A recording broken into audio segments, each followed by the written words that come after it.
weeks ago. A web dev? No.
shooting for?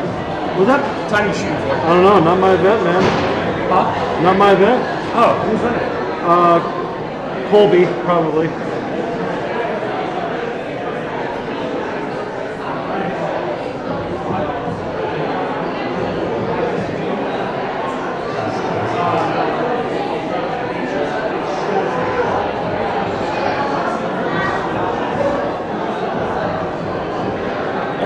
Where that one is. Yeah. Okay. This one works too.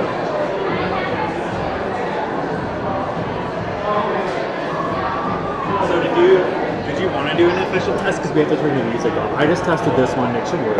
Okay. Oop, there it is. The stream? Is live? Yeah. And so if I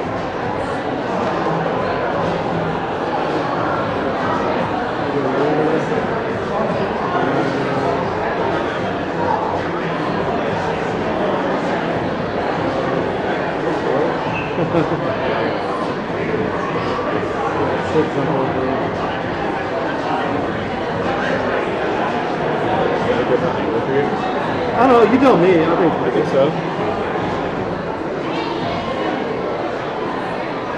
Yeah, that's perfect.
Alright, dude, stream's ready to go.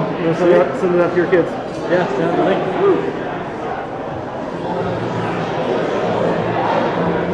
It's exciting. It is, man. I was practicing the speech in the booth. I'm like, what am I doing? I just need to talk like I always do. Yes, yes you do. It's so weird because I do it every day. I know. For some reason, right now it just feels more stressful. You're gonna kill it, man. All the hard work's done. Yeah. Thank you so much for your help. Of course. I appreciate it. I'm gonna grab a beer. Yeah, me too.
really turned up this moment, maybe. Again, if you can hear my voice right now, we'd really like to get started, which means you all look comfy back there, but there's really great seats up here you should check out. I won't start until you do it. Please fill in, make sure you can see it. It's not a bad seat in the house.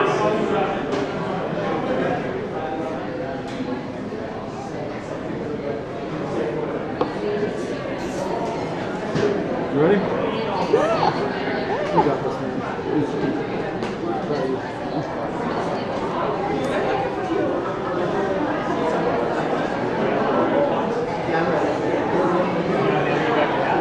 What's that?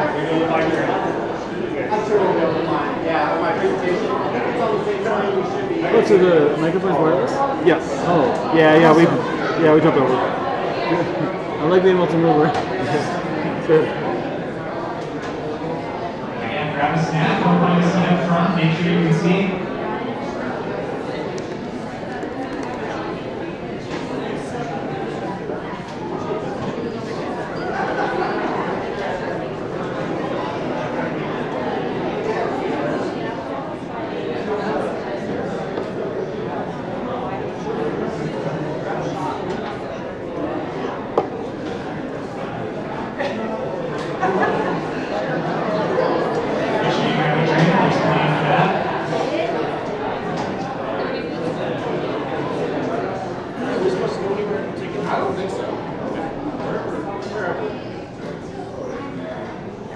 Bunch of great seats up here.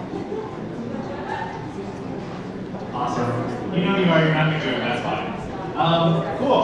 So since I have somewhat of attention right now, I'd love to get started by saying, welcome to the G55 Capstone Showcase! Awesome, that's the interview I was looking for. So my name is James and I'm your Career Services Manager here in Denver, and I'm going to be your host with the most for tonight, bringing you through this Capstone Showcase. I'd quickly like to talk a few words about Galvanize, introduce you to our lead instructor, Roberto, and then go ahead and kick it off where we're all here to see those awesome Capstone projects. So Roberto's going to take a few moments here. He's going to tell you about the Capstone project so we're all caught up to speed before we see any today. But quickly, as I look out in the audience, I see a lot of veterans of Galvanize, and I also see some new faces, and I want to extend a warm welcome to all of you. So Galvanize, and here at our Denver Flat campus, is what I like to call a startup ecosystem, if you will. So one of the things that Galvanize does really well is we combine venture capital, co-working, and curriculum all under one roof. And what we're here gathered for today is our web development immersive. It's a 24-week-long program spanning a modern JavaScript stack on both the front and the back end. And it's very fantastic. It's about twice the length of almost any other program out there in style. And I think you're absolutely going to be bored by these projects today. So a little bit more about Galvanize. You're here on one of our 8 beautiful urban campuses. We have a plethora of educational offerings, from our part-time programs to our full-stack immersive and our data science immersive as well. I would like to quickly give a shout out to some Galvanize staff here. If you have any questions throughout the night on how to get involved more with Galvanize, or maybe you're just like, hey James, where was that restroom again? I would love to direct people's attention to the back right now, to the lovely ladies. We've got Jess, who is our new program director here in Denver.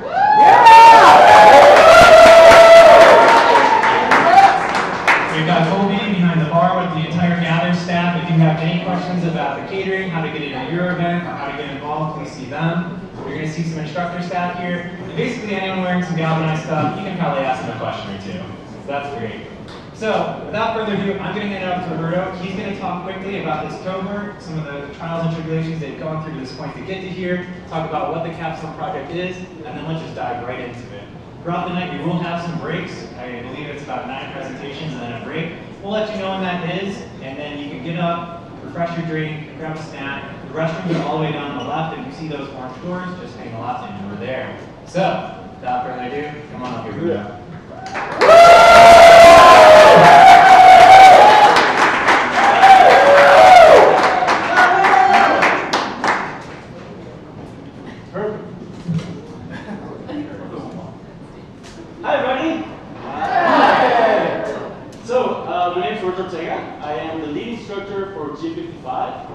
What that means is that I take full credit of the amazing projects you're about to see tonight. I can't do that. I I do want to say credit also goes to Matt Windsor. So give a round of applause for him.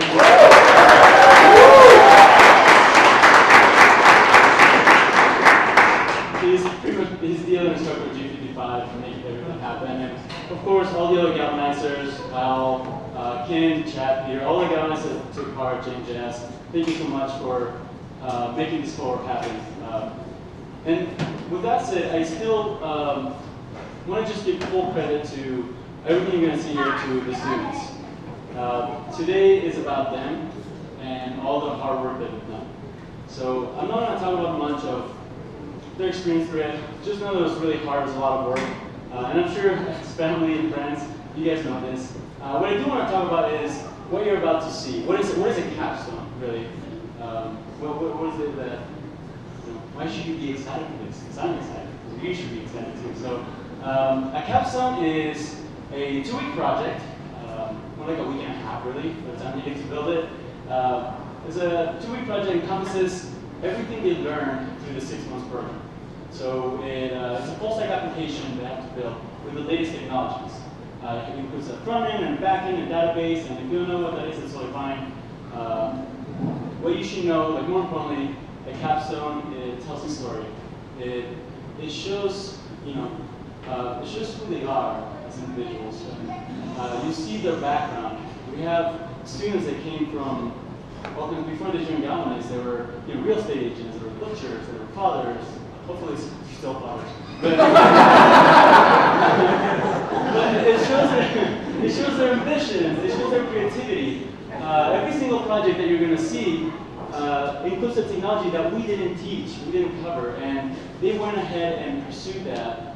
There were some projects they suggested, like, you sure you want to build? Okay, that's on you. And they made it happen. It's incredible. And most of all, what you're going to see in the capstones is their ability to learn as software developers. So, again, I'm really excited, and I hope you are. So, without further ado, let's just get it started. So, please give it up for Eric Wallen.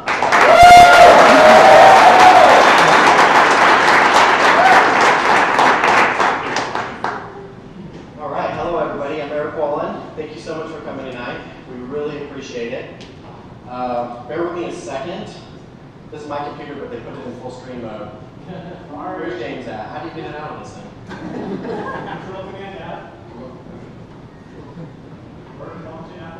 Perfect. Awesome. All right. So, a little bit about myself. As a child, I loved art. Eventually, my artistic ability led me to graphic design and website development. I have built many websites for clients out of PHP, HTML, CSS, and WordPress, as well as held several management positions throughout my career. One thing I realized, though, is that management was great, but I ultimately like being a developer much more. For me, creating is very exciting. So I wanted to accelerate my JavaScript development skills, which is why I applied to Galvanize. And I have learned so much here, and I'm now able to do everything that I wanted to with a JavaScript-based technology stack. I'm also a family man. I have a beautiful wife and 2 amazing children, and unfortunately I can't be with them every moment of the day, but I wanted to build something to put my mind at ease while I'm at work, exercising, or just out of the house. And that's how I came up with my app, Notilly. When you're in an emergency, are you able to search through your phone and make a phone call? On the same token, would you like to be able to reliably send a text message out? What if autocorrect is messing up? This is where Notilly comes in. Download the app and pre-configure a panic button by associating your friends, family, and emergency numbers. Hopefully you will never have to use it, but if you need help, simply hit the panic button and your friends and family will be notified that you are in trouble along with your last known location. And this is just the start for Notilly. Upcoming features allow additional ways to notify people. Consider the Smart Radius feature. Let's say you work 9 to 5, but you often get off as early as 4 or as late as 6. Your family never knows when you're actually going to get home. Because you have Notilly, you set a smart radius around your work, and when you leave in the evening, Notilly automatically notifies your loved ones that you will be home soon. I believe that Notilly is trailblazing a new way of communicating. Let's take a look at how easy it is to set up a panic button. First, you'll log in or create an account.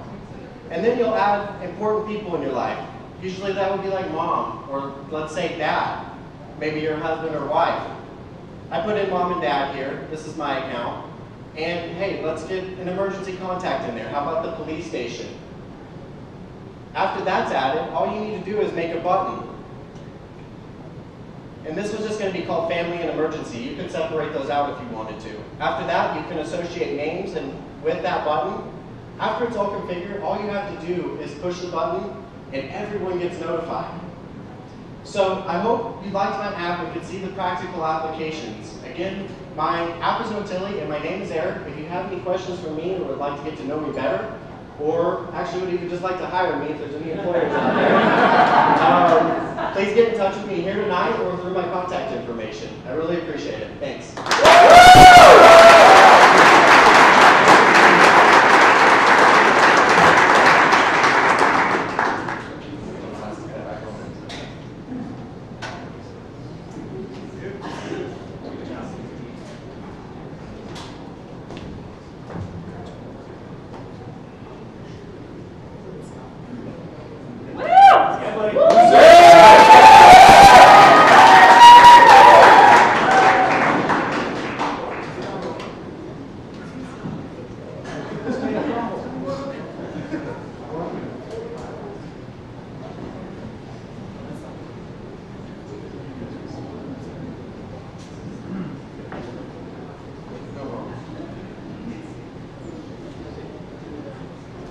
So, hi everyone, my name is Yusuf.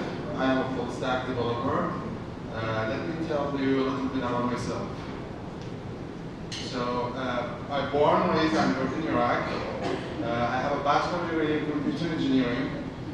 Moved to Jordan in 2005. Worked as a database developer. After that, I co-founded a company called ITQ.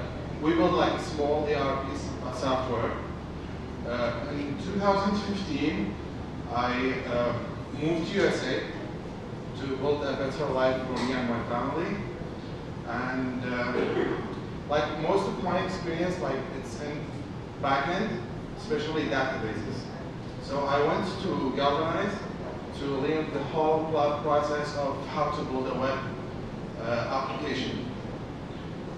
But in Galvanize, I realized like technology is moving so fast, and like as a web developer, we have to just keep up to date and like learning new stuff.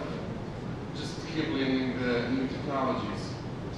But there's a problem, like it's hard to find like good resources, and like you waste a lot of time just googling and searching, and maybe like spending money to buy like online courses.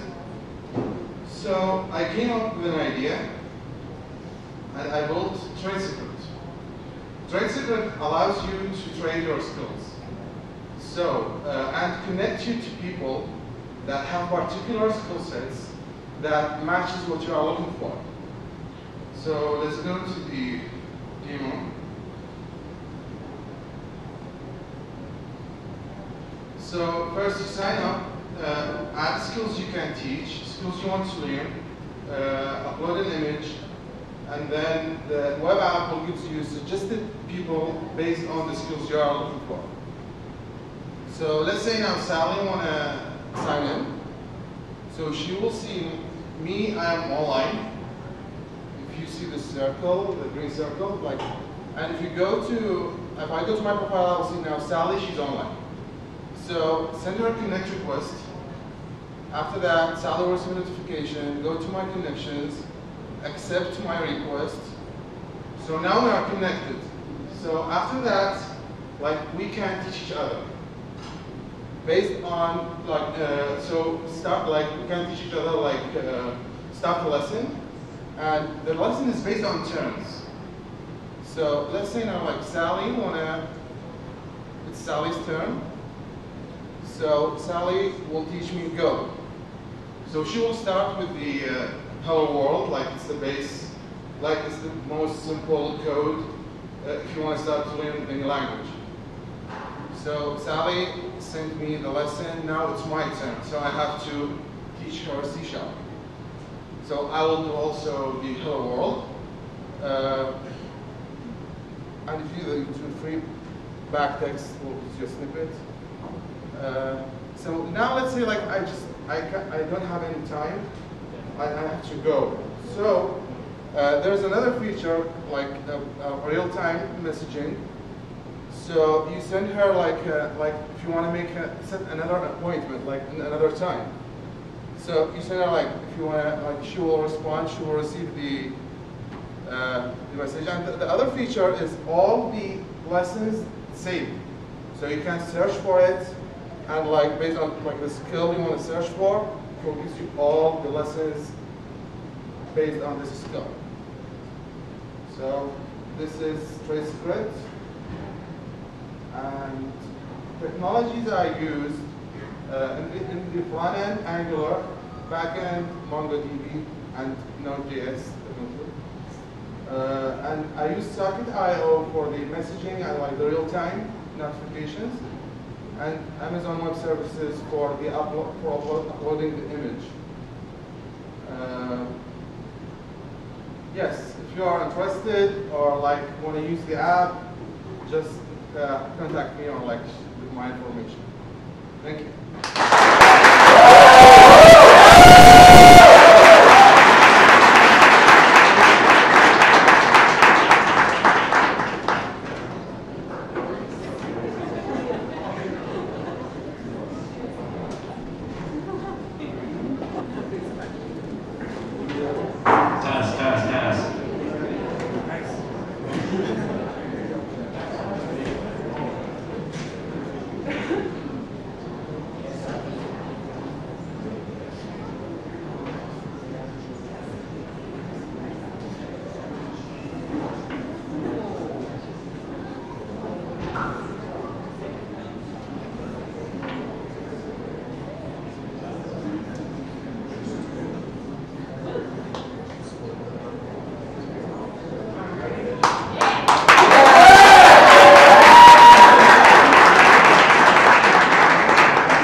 Galvanize, I was a women's assistant basketball coach.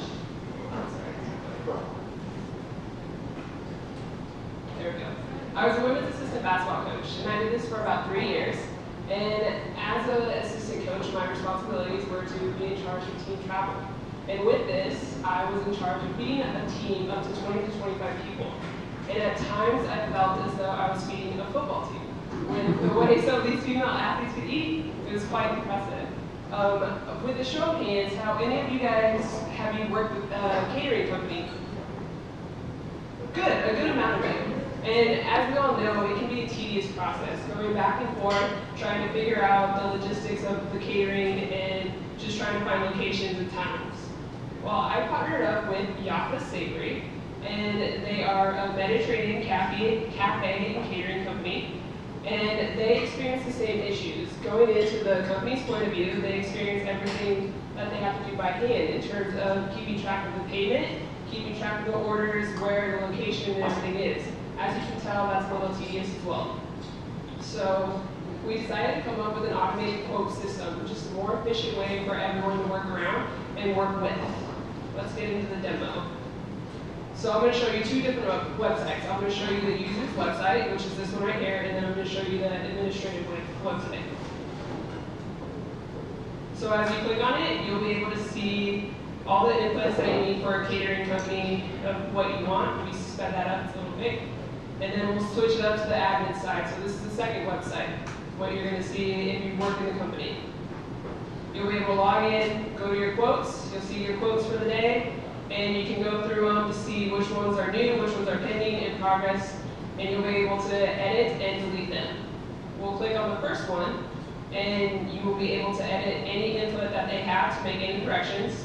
You'll be able to send an email to your user, and at the bottom, you'll be able to see the pricing menu items, just to send the user what the final amount is going to be. And then we click submit. And then as you can see, the quote is added, and then you can go back to your home screen. So some of the technologies I used, what the user sees I use React front-end framework along with Node.js and Postgres in my backend, and I use a lot of the Amazon Web Services for a majority of my project. However, some of my struggles. For this project, the one requirement was that you had to pick one unfamiliar technology. However, I thought it would be best to pick 5. And so that alone, that steep learning curve was a little difficult, but I was able to complete a full application by the end of these 2 weeks. What's in production right now, we're going to add a menus tab so that the restaurant can be able to add all their ingredients to one certain location. And then we'll add an events calendar, and once it's all put together, it's going to be a full application that we want to eventually give to different catering companies. Again, my name is Jasmine Fernandez. I'm a web developer. If you have any questions or concerns, please reach out. Thank you.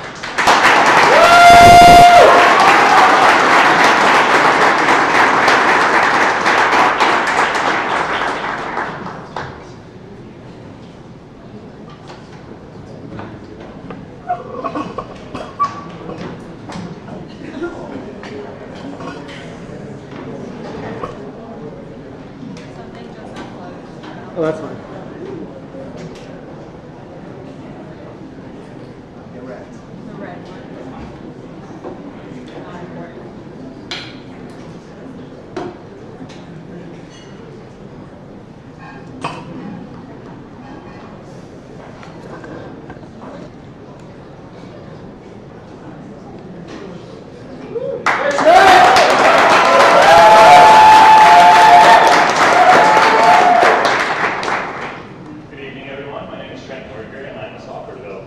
For many years, I have been playing video games as the #1 hobby of mine, and it's always been a dream of mine to, build my own video game. But I never felt like I had the know-how or even the confidence to build my own. And so there's going to be a lot of projects you see tonight that solve a lot of real-world problems. And I'll ask you, what problem does a video game solve? Boredom. The big thing that plays a lot of people, and I have a solution for you. So I made a video game currently called Project Owlbear. Don't know if we'll keep it. That's what I've got right now. So let's take a look at it. So this video game, it was built in C# and Unity. So we got this character right here. You can move him around. It's click to move, sort of a top-down isometric view, similar to the Diablo series. If you played the Diablo series, you might notice the orbs as well. So we got some enemies here you can attack. They'll attack back. You see the little red orb in the bottom left is the health. Let's take that guy out. And I also implemented a couple different enemy archetypes. So that guy, he took a couple of hits to take down, did a lot more damage, whereas these guys, they come in, hit them one time, and they fall down. So all this technology was very new to me, but I must admit it was a lot of fun. It was everything I hoped it would be. So here, my house is getting a little low, but see a nice, view of the town. Hopefully there's, no more enemies on the. Oh, there's one.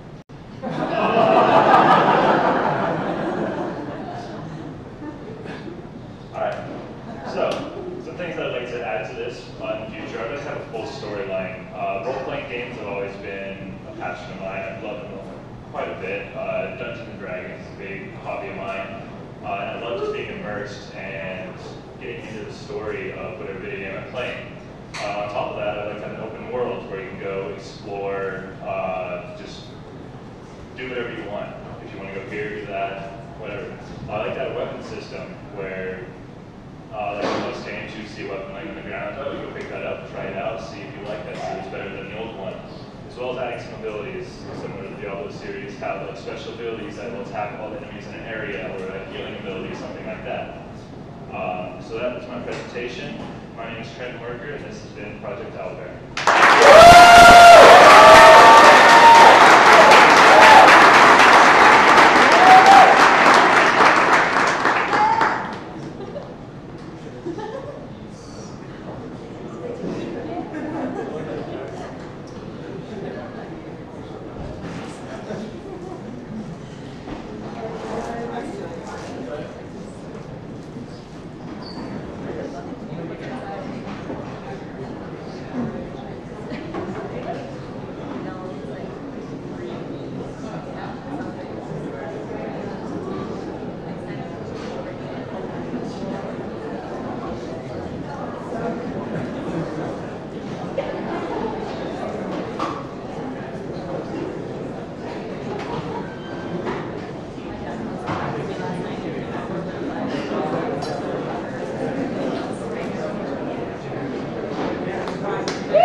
Before I show you guys how it works, I'm just going to tell you a little bit about my background. So before web development, I was a workers' compensation adjuster.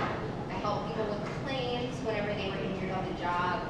I helped them either get back to work or to settle their claims and walk through their options. I loved what I was doing, but I was always curious about technology, and eventually my boss actually told me about Galvanize, and I ended up enrolling in this program, and it's been great ever since. Before work, I went to school, so I went to the University of Denver, and I'm a pioneer. Go Pios! Other than that, I really like to watch movies. I'm an avid movie watcher, and that was kind of the inspiration for my application. So one of the problems that I have when I'm trying to watch a movie is I don't know if I'm going to like a movie before I actually watch it. So you go on like Rotten Tomatoes and you see these reviews, and it's by some like random person, some random professional. You don't know like if he has the same logic that you do. You don't know if he likes the same kind of movies that you like. You don't know, it just doesn't seem like the best solution for my problem. So the solution that I came up with was UI, and basically I wanted to make this platform where people could log in and kind of give real-time movie reviews from a regular person. So it's like Rotten Tomatoes, but better. You can just log in at any time, ask a question, and get a response from someone else about a movie. So let me show you guys how it works. So this is the page, the UI. You can log out, log in, switch accounts. This is the first screen, and it's like this chat room application. So the top is the name of the channel. It's hashtag random. At the bottom is where you can post your question, and you could ask someone there, you know, do you like Finding Nemo or whatever. And you can scroll up and see what other people have posted or what other people have been talking about, and kind of, you know, start a conversation with a regular person. The second screen is this movie tab, and so it's kind of like Tinder-esque where you can, you know, swipe left or right if you like a movie or not. If you like it, it'll get added to your favorites. So this third page is favorites. You can scroll through the movies that you like. You can see the ones that you've added to your favorites. At the bottom, you can see the movies that other people like, the trending movies, and click on them if you want to. And then the final feature is like this queue. So if something came up that wasn't necessarily in the chat room or wasn't in your card deck, you could just type it in here and add it to your list. And let's say, you know, you really want to watch, I don't know, Finding Nemo or Moana. You type that in there, and it'll automatically populate, and you can cancel it whenever you've watched it. And that's basically the full application. So the technologies that I used, the back end was Node, and then I used Pusher, which works with WebSockets to kind of give you that real-time, you know, feature. And then the front end that I used was React Native, so it's a mobile application.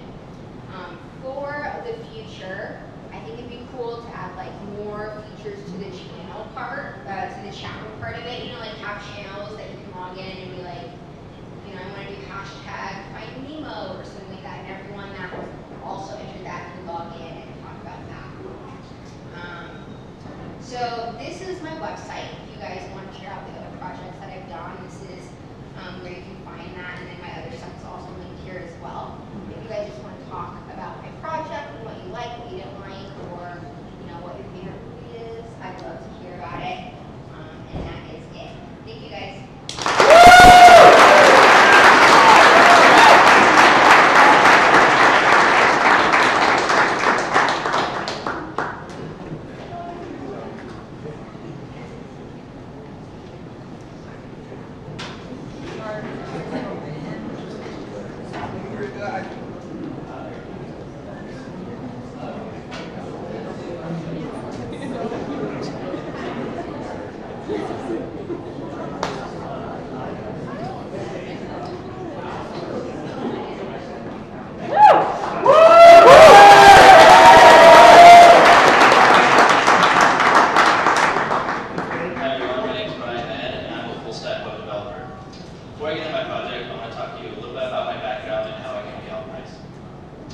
So I'm an alumni from the University of Mexico. Go Lobos!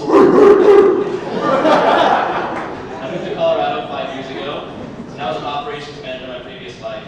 I did like being in operations, and I got to solve problems, but nothing like I get to do with web development. But most of all, I'm a proud husband and father of a 3-year-old. As you can see, we like to explore Colorado, get outside, go snowboarding, go camping. Okay, now let's talk about my project. Who here remembers the storm on May 8th? Alright, so if you didn't happen to be in the metro area, or you don't remember it, I'm going to walk you through my experience. These are actual pictures from my house. The picture on the left is a scale. That black ball is the size of a baseball. So you can see there's some pretty good golf ball size hail in there. And the picture on the right, that's not snow, that's hail. While the storm was terrifying, the worst part is that it really destroyed my house. And dealing with the insurance adjusters and contractors was a nightmare. Why? Why does it have to be like this? I felt like I was being the middleman for services I was paying for. So I came up with RealClaim. It's a supplemental claim tracking application where the homeowner can get real-time updates from their insurance adjuster and the contractor. All right, let's track some claims. So the user can sign in here,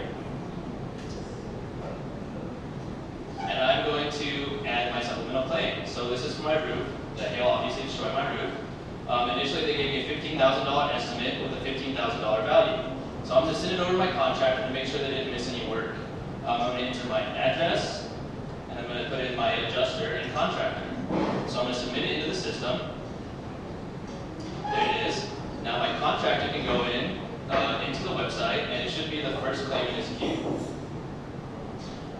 So he's going to go in, and he's going to edit the claim. And he says, no, you know what, this is going back to the adjuster. It's going to be $17,000 value because they missed all your gutters. So he's going to upload some pictures as well as a file, send it into the system. You can see it updates. So now the adjuster can go in, sign in as well, John, a small state. It's also the first claim in his queue. You can look at the records that we uploaded, you know, the claim, the pictures. And so he can go in and edit as well. He can say this looks good, it's approved, it's now worth $17,000, and he can send it back into the system. Unfortunately, I don't have to go and log in. I'm going to get a text message that says, hey, your claim has been approved. So the technology I used was Angular 4 and Bootstrap on the front end. I use Node and Postgres on the back end, Amazon S3 hosting services for the files, and Twilio for the text messages. Some future implementations I'd like to have is to integrate insurance companies' APIs so our systems can talk to each other. I'd like to have contractor scheduling for the homeowner. I would love to make this a mobile app so this guy here can take a picture right from the field and put it in the system. I'd also like to make it a progressive web app so he doesn't necessarily need internet connection to get his files into the system. So this is RealClaim. I'm Brian Mann. If you want to trade some horror stories about insurance claims or talk about my app, here's my contact information. Thank you.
alleviate some social anxiety, as well as helps me start my day a bit more organized.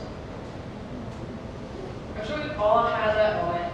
You're late for an appointment, you're standing in front of your closet, and you're thinking, I have absolutely nothing to wear. And that's clearly untrue because you're in front of a closet, which is full of clothing. And I feel like there are a couple factors that contribute to this condition. Firstly, I know when I started the immersive program at Galvanize, I had a lot less free time. And the free time I had, especially coming home after a long day at class, I wanted to go to sleep. I didn't want to pick out what I wanted for the next day. So, also, when I would think of things I wanted to wear and try to organize myself that way, it would usually be at lunch or at class or in the car. And I wouldn't have access to all the pieces in my wardrobe. So I would wear a lot of the same things and forget some of the others. Also, personally, I enjoy collecting clothing, especially immersive clothing. And someday I hope to have a wardrobe that can fit, or a closet that can fit all of this clothing in one place. But for now, I have to spread them across several different containers, I guess. Closet, drawers, dresser drawers, the floor sometimes. And so I kind of forget what I have until I find it again or look for it again, I guess. So I created Paper Doll, which is a personal apparel app that allows users to fashion outfits and organize their wardrobe. Whether the user has a distinct sense of style or is still discovering their visual identity, Paper Doll gives them the tools to explore their individuality and creativity. Right.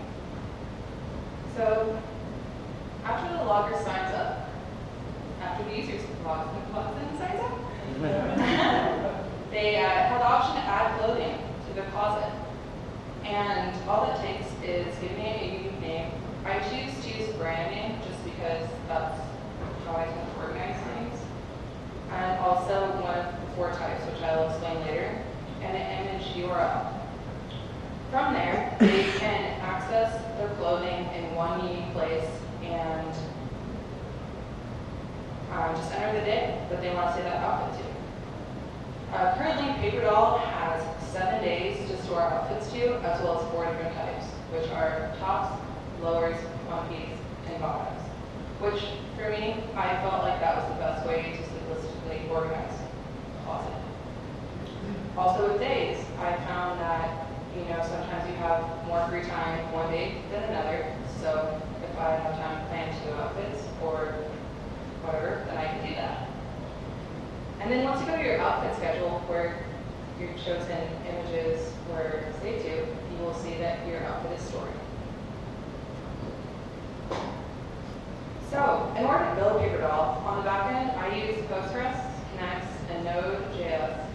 And on the front end, I have used Amazon Web Services, S3 for my image hosting, and React for my front end, which was my first time using React, so it was a really lovely experience that I am seriously looking forward to using again.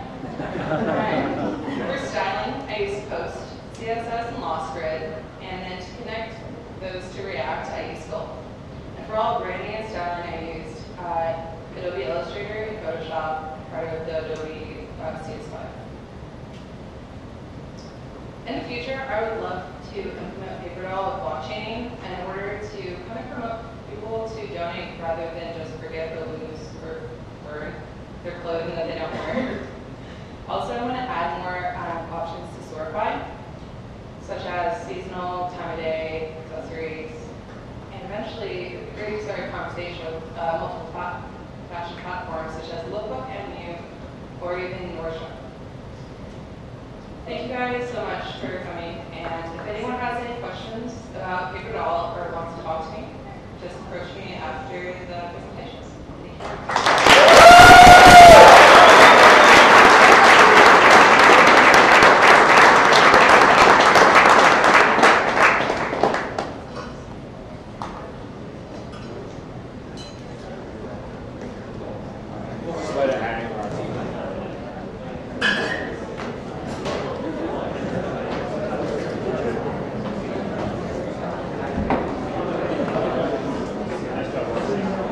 job, Roxy.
Build it, which brought me to Galvanize.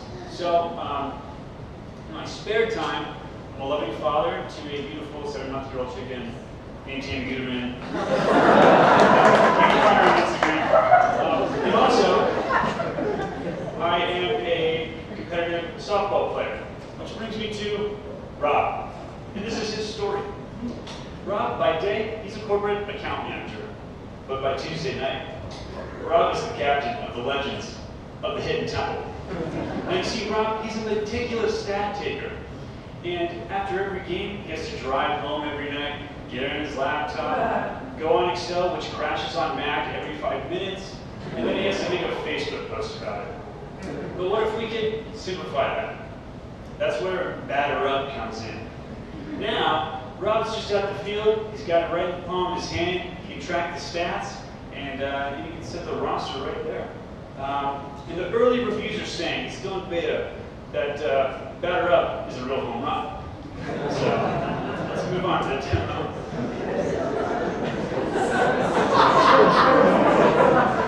So, this is the login page, but let's go to team dashboard. Now you can see here at the bottom, you got the team, you got some game info. Then it looks like we got a message from the coach, none other than Macho Man Randy Savage. Let's take a look at what he has to say. Hey there, brother. Hope you're really knocking out the park tonight. Thanks, Coach Savage. So let's go check out the team stats. So you can see here we have all the team's aggregated stats. You can sort by the filters here, but we're going to go batting average. We're going to check out Ty. Oh, it looks like Ty, he's a pretty solid hitter. He's got, he's hitting those extra bases. You can see that his average is over here in red for batting, slugging, and on-base percentage, higher than the team's average. That's pretty good. Let's see how he compares to me. Oh, no. All right, it looks like I'm not doing very well. You can see my stats are pretty low, but I think we can change that tonight. So let's pretend that we're just about to have a game. I'm going to keep this screen open, but Rob is going to have his phone open at the field. So let's go. There's Rob's screen. You see he's checking out his stats. He's mulling over it. I'm better than everyone else on the team, blah, blah, blah. So he's going to go to the game mode here, and he's going to set the roster. I made this roster. I'm going to lead off. So we're going to start the game, and then you can see which batter is up to bat and who's on deck. You can select what type of hit they had or if they got out. How many RBIs? I hit a home run, obviously. We'll speed it up for brevity. Oh shoot, that's too fast. That's okay. So you go through the whole game, and at the end of the game, you can see that I actually had 3 home runs this game, which is not even a wow. But you can see that it's going to change right there. So not only did I play better tonight, but Rob, he doesn't have to go home to his crying wife and 2 dogs and have to enter in all that data into Excel. So, save him some time. Awesome. Cool. Well, some of the technologies that I use React, Redux, Bootstrap, and ChartJS on the front end. On the back end, I used Node, Express, Connects, and Postgres, and also Socket.io. And some things I learned when creating BatterUp was to read the manual. I had some ambitious libraries to use that were too much, and I had some libraries that weren't fully functioning, which were too little. You know, if I just read the docs, I could have escaped that problem. Also, Redux, which is a state management tool for React, made it just a little bit more complicated. You totally could have done it without it, but it made handling data a lot easier. Finally, information was driven by the UI. I built the back end first, but if I had built the UI or the application itself first, I think it would have been a lot easier, just so I didn't have to put a bunch of band-aids for the back end to make it have the data delivered to me how I wanted it. And lastly, sticky footers. Don't know why I have a problem with that. Doesn't matter how many tutorials I do on them, or how many blog posts I read, I still manage to screw them up. So, my name is Todd Kiesling, my app was BatterUp. If you want to see who's on deck, or check out Tammy Guterman, again, follow her on Instagram. Please come and talk to me tonight or after the program. Thank you.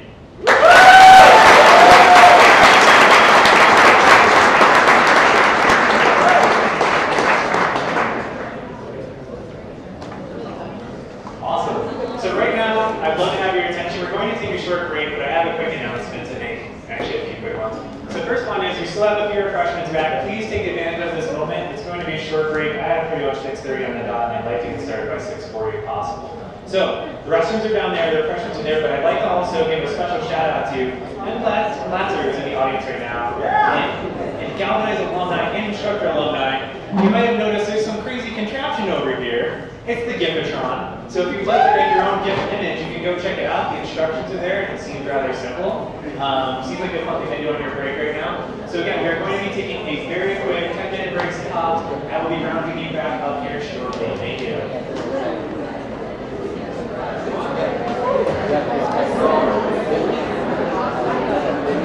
Also get Jay in the front. Jay.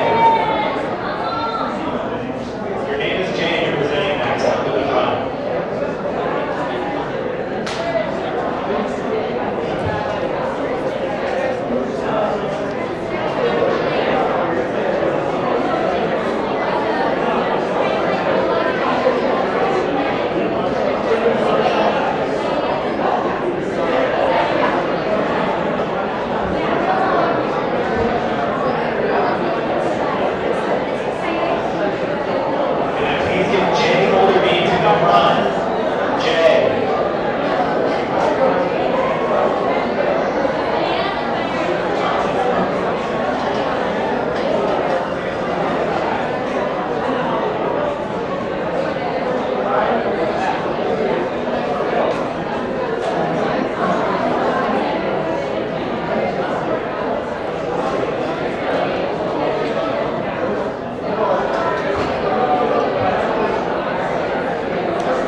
you want to leave here at a reasonable time, come sit back down, please. Or at least shut up. At least be Awesome, that's as good as we're going to get. So, as I said, from 6th grade, we're kicking right back on. Trust me, do not go anywhere. We have more great projects for you. Right now, we actually have a collaboration with Amazon's Alexa and our own Jay. Give it up!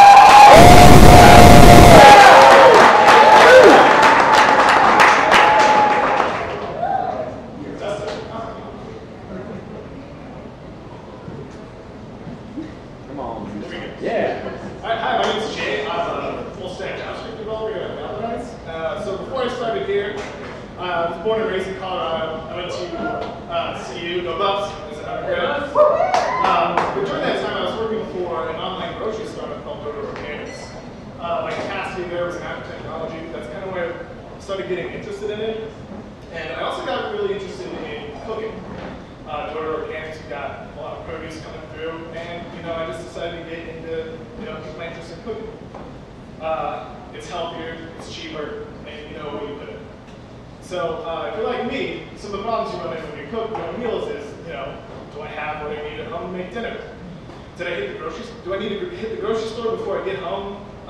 There's nothing worse than showing up at home and realizing, oh man, I forgot all the avocados, I can't make guacamole. So that all kind of boils down to what exactly do I have in my kitchen? And so, I'm going to use Kim here to help me find out where, what's going on. So Kim is an online application that has, your inventories. You can have recipes that you input that you can select. And then those recipes obviously have ingredients that can check against your inventory, and they make a shopping list for you. And I don't know about you, but like when I'm cooking, my hands are dirty. I don't want to pull out the phone. I don't want to get out my computer to update my inventory. So I decided to use Alexa. Alexa, open Kim. Welcome to Kim, your kitchen inventory manager. Alexa, make guacamole. Making guacamole. Removing ingredients from your inventory. Enjoy. Alexa, select turkey burgers. Turkey burgers is now selected. Alexa, select guacamole. Guacamole is now selected. Alexa, stop. Goodbye, Jay. Thank you for using Kim, your kitchen inventory manager. By the way, you are doing a great job.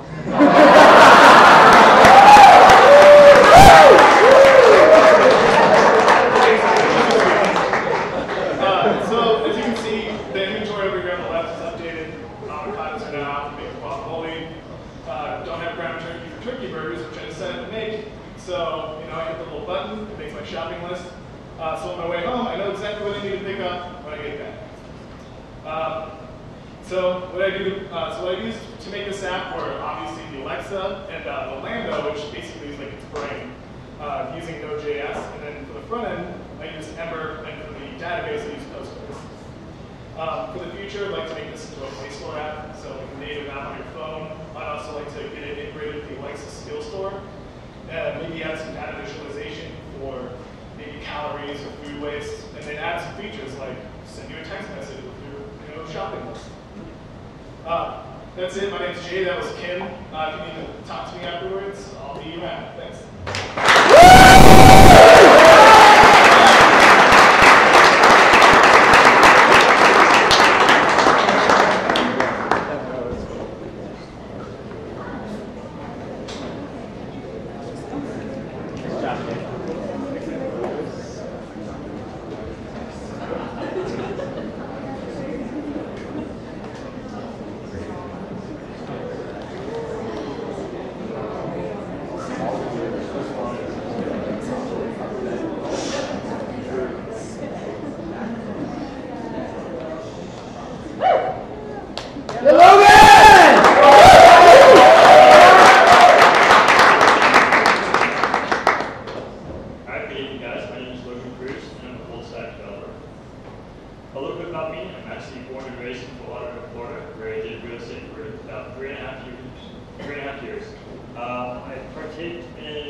I had a little a hard time managing my properties all together in one place.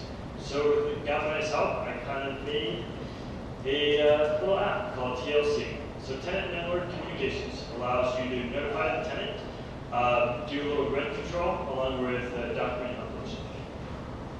So let's take a look at it. So as you log in, you are presented to your home page, which is populated with all your properties you have. Let's take a look at all the tenants. You're populated with name, phone number, email, and properties which they are associated with. Let's say the tenant is a little late on their rent. The landlord has the option to press the message button and allow a text message to go directly to the tenant. Let's try to delete it. Perfect.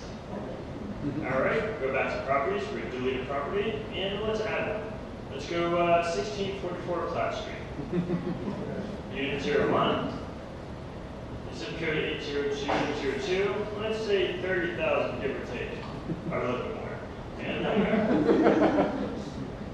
So some of the technologies I use is Trillia for the text message, Mailer for front, Express and Postgres for the back, and Amazon Web Services for future implementations, I plan on using a payment system and a document e-signature for electronic signatures for the tenant.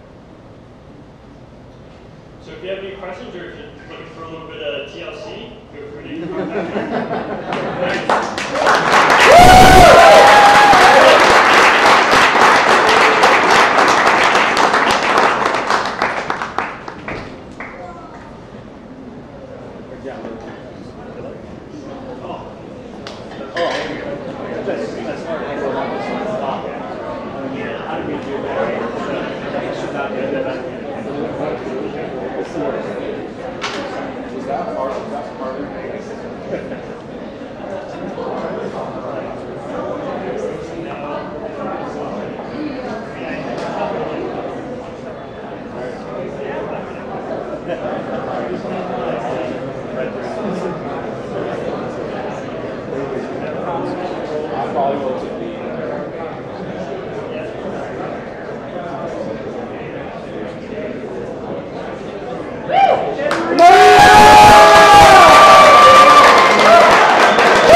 or any other kind of emotion.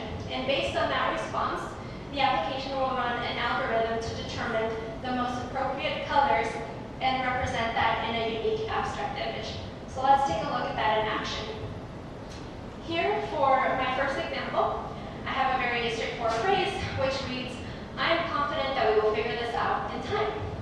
And as that gets submitted, we see that Watson tells us there is an 83% confidence tone in that message, along with a 65% analytical. Now, because the confidence levels are so high in that message, we can see that that is represented by a very vibrant purple here. Now, this image, if I decide that I like it or I want to keep it, I can hover over it, as we will see here shortly. And I am able to download this SVG image. Now, because all of these images are uniquely created each time, you will never see the same art twice. And as a result, you can't really save them unless you create an account. So here I'm going to go ahead and sign in. And once I'm signed in, I'm going to run through another example.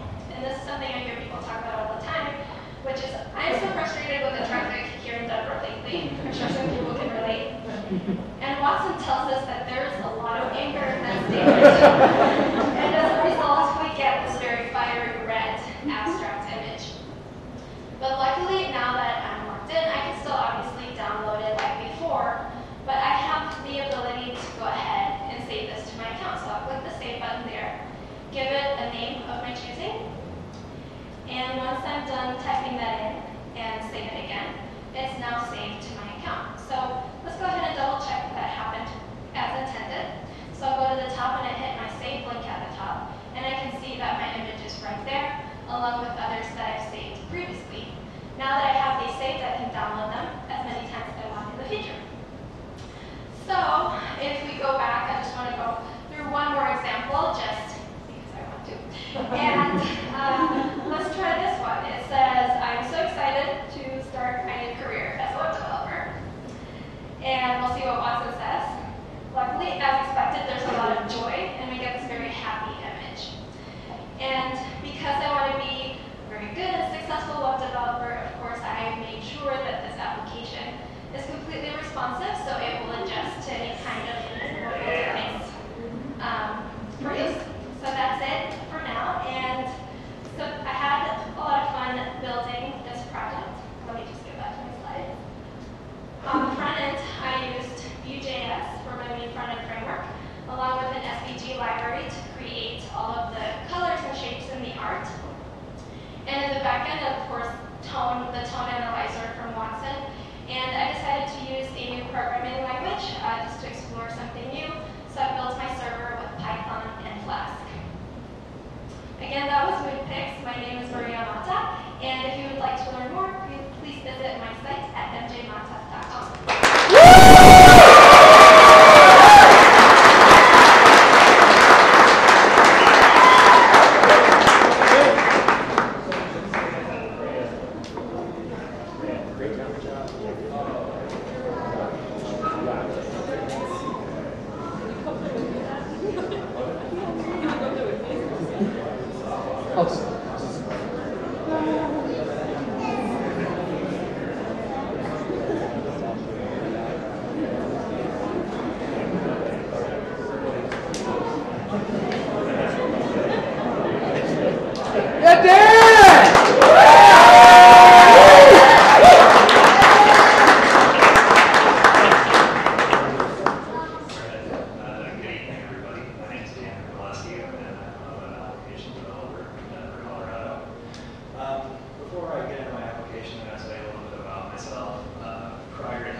find run clubs at? Where do you find races? Where do you find people to connect with to go running?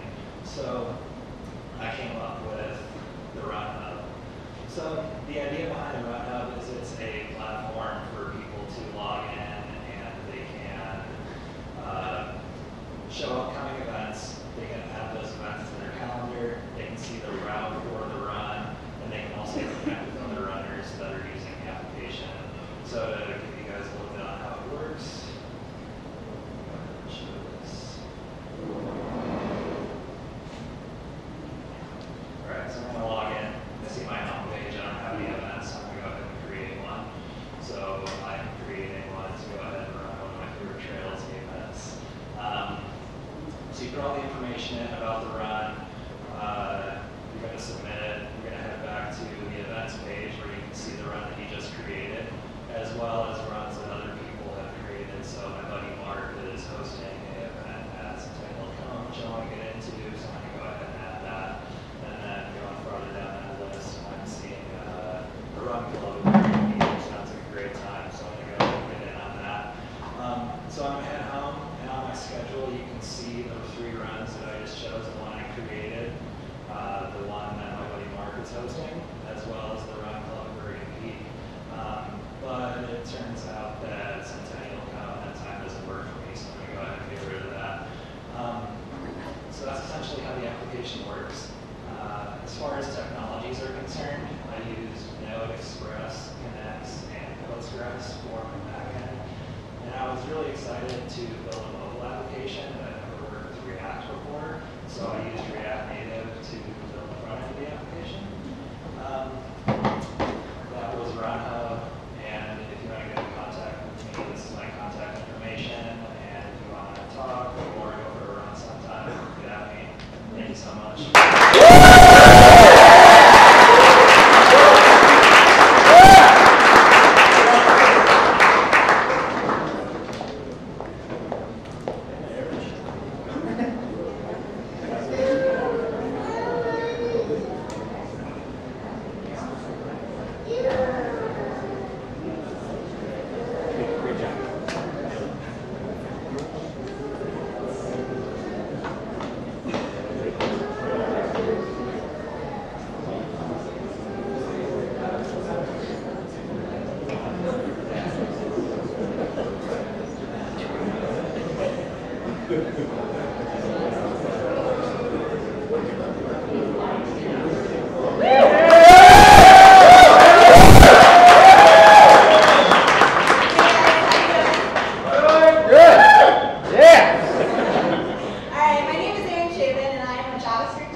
Galvanize and immersing myself into the tech industry, I realized how important networking is.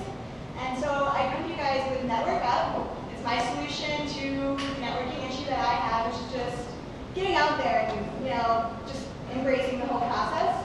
So Network Up is designed to allow you to check into events, complete tasks and challenges, and then get awarded points and badges based on your completion. So let's check it out. So once you're logged in, you can check into an event, and then once you check into an event, you can set 3 goals for the event. So for tonight, we'll stay for the entire event. We will present capstones, and fingers crossed, maybe get hired. So then once you set these, you can go to the event, and then you can do your networking. And as you complete your challenges, you can come back and check back in with the app and mark them as completed. And then once you're done for the night, you can click Done, which will take you to the checkout screen. And once you're at the checkout screen, you can confirm that you want to check out. And once you do so, you'll be taken to a retro screen where you can put in information about the event that you just went to, like the number of conversations that you may have had, how many of those were meaningful, how many business cards did you get, how many business cards did you give out, all sorts of things. And basically, these stats are compiled, and in my stats page, you can see how you're doing. If you're there's areas you need to improve on, areas you're excelling in, etc. So now we'll go to the challenges page, where you can unlock challenges based on completing them. So the first one we've already unlocked, and that's attending your first event, so we've got 100 points for that. So then we'll go to the stats page, and we can just see a quick overview of the stats, the badges I've earned, and then conversations of which were meaningful, business cards, again, providing help, received help, etc. And you can log out and then log back in whenever you're ready to check into another event. So the technologies that I used for this on the front end were React Native, and then on the back end, Node, Connect, Postgres, and Objection.js. Objection.js was super helpful for me because I had headaches for days dealing with this monster database, which might not make sense to a lot of you guys, but it's pretty intense for just a week and a half, 2 weeks. And that was Network Up, and again, my name is Mary Shaven. Thank you guys.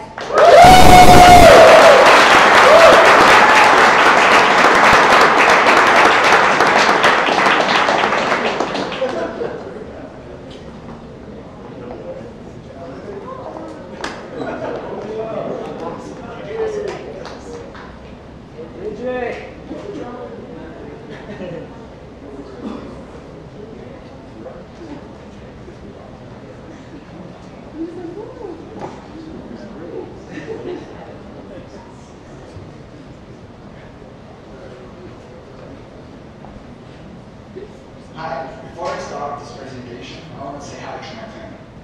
Oi pai, oi mãe, pessoal. Vou dar pra quebrar aqui e jogar outro fogo.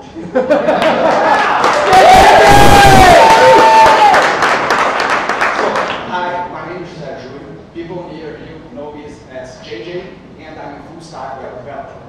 I'm a Brazilian. I graduated in business management and accounting. In my job in Brazil, I started to work in the IT area, and I felt the necessity to learn more. So, in the end of May, I moved to Denver to start this program. In the company that I work for, one of the business is a farm. In this farm, they buy cows, raise them, feed them, to sell to our dugouts. They stay in lots like in this picture. What is the problem? All of the control of the cattle in the farm is done in this Excel spreadsheet.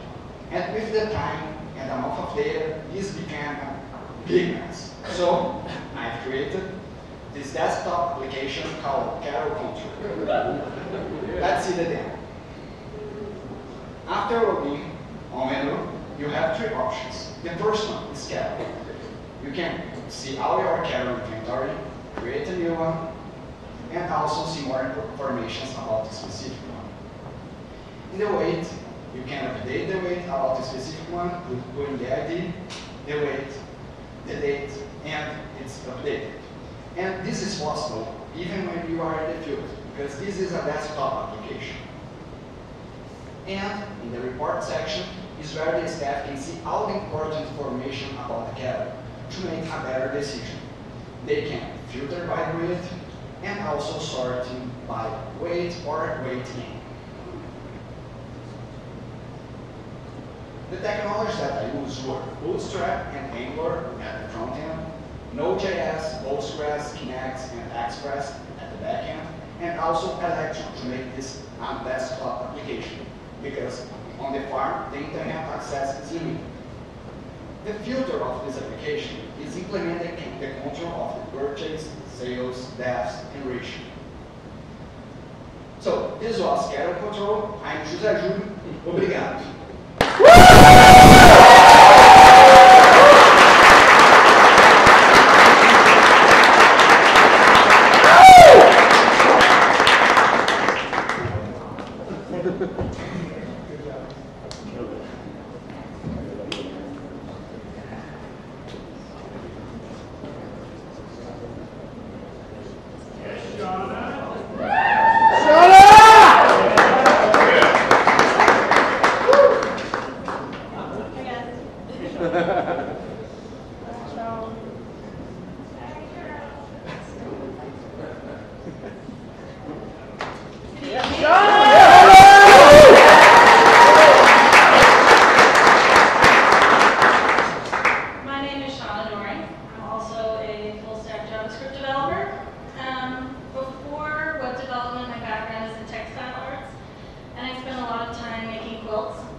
collections are a thing.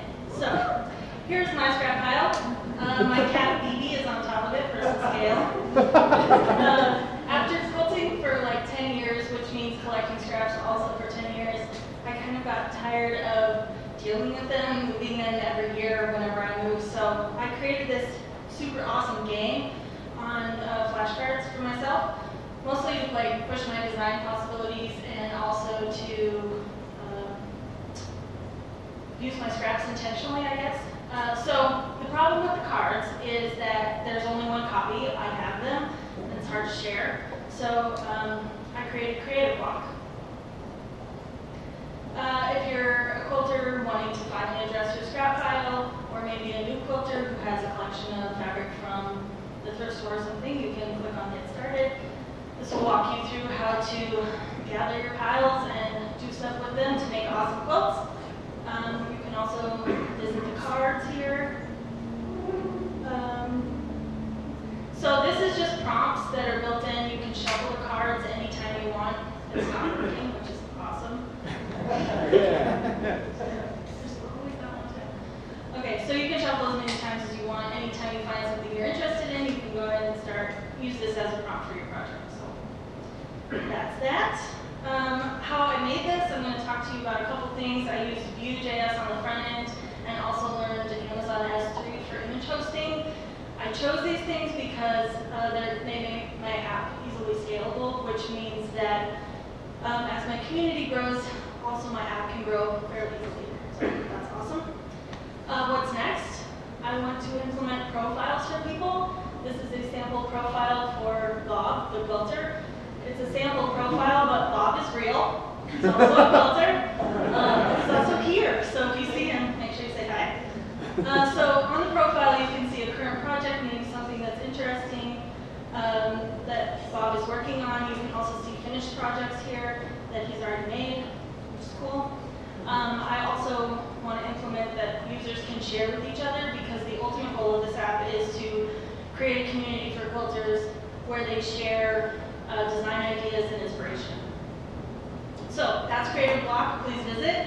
I'm the Quilticorn on GitHub and Instagram, so feel free to follow me. Thank you.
We also use games as a way to develop social skills when we play with other people, whether it be card games, video games, or board games.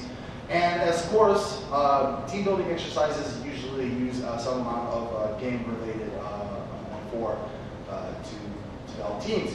So that's why I developed Lockdown. So let me introduce you to that. Lockdown is a tech-themed, cooperative, asymmetrical game. You are a survivor on a space station that's working together with another person to escape. The other person on the space station has a different set of commands than you do. So the first thing you can do is sign up for an account. I already have one, so let's go ahead and log in. Once you've logged in, you can create a game, choosing to play as either the operator, who is stuck in engineering, or as the operative, who is stuck out in the field. You can also include an email address to send an email to that prospective player, or if you wish, which in my case I will do, is you can create a game locally and play with someone in the lobby. You can talk to someone in the lobby using the chat box included, hello there, And if you have found someone to play with, you click on Enter Game to enter the game. In the lower right-hand corner, you have a chat box to chat with that other player that you're playing with, so you can change information back and forth.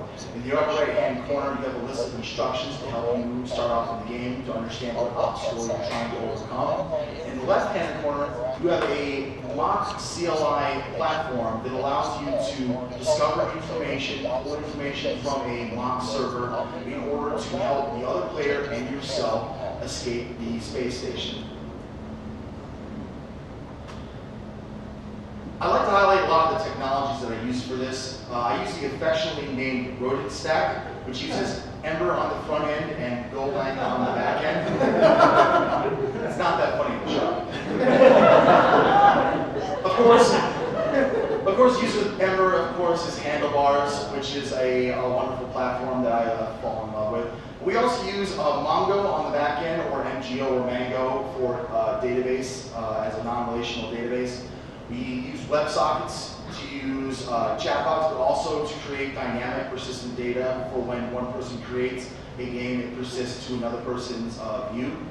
We use SMT, the email protocol, which I didn't get a chance to show off, but it allows us to send an email directly to another person. And it also is fully auth with JSON Web Tokens and Bcrypt. In the future, I'd love to intermingle some scorekeeping and leaderboards, as well as make some more complex obstacles and more complex problems. And perhaps in the future, replacing video calling to replace the normal chat box. And of course, to implement some kind of OAuth with Google and Facebook, etc.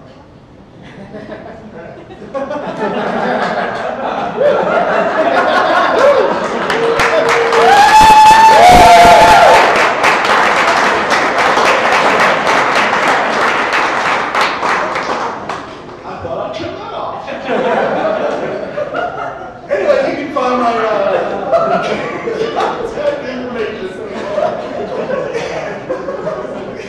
here on GitHub, LinkedIn, or you can email me at mattbubby@gmail.com.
Watching sports live, me and my friends kind of have wagers with each other, and you know, when you make a wager with a friend and you kind of win, and that friend's like, yeah, man, okay, you won, like, fair square. And then I'm like, okay, next time I see you, I'll get the cash, right?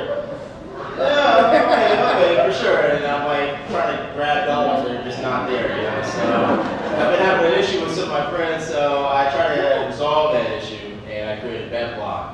BetBlock is an app that uses Ethereum smart contracts. If you're familiar with cryptocurrency, Bitcoin, Ethereum, smart contracts are a way to, I guess, I put me and my friends into a wager, and whoever wins, the smart contract dictates the winner through real-time results and pays out the winner.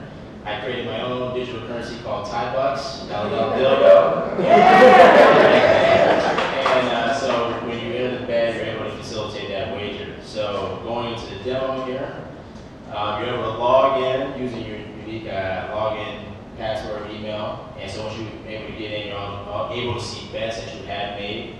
And so once you see your dashboard, you're able to add a new wager. So this weekend is a huge match between Chelsea and Man United. I'm going to go for Chelsea, and I'm going to wager 7 in my tie class against a friend.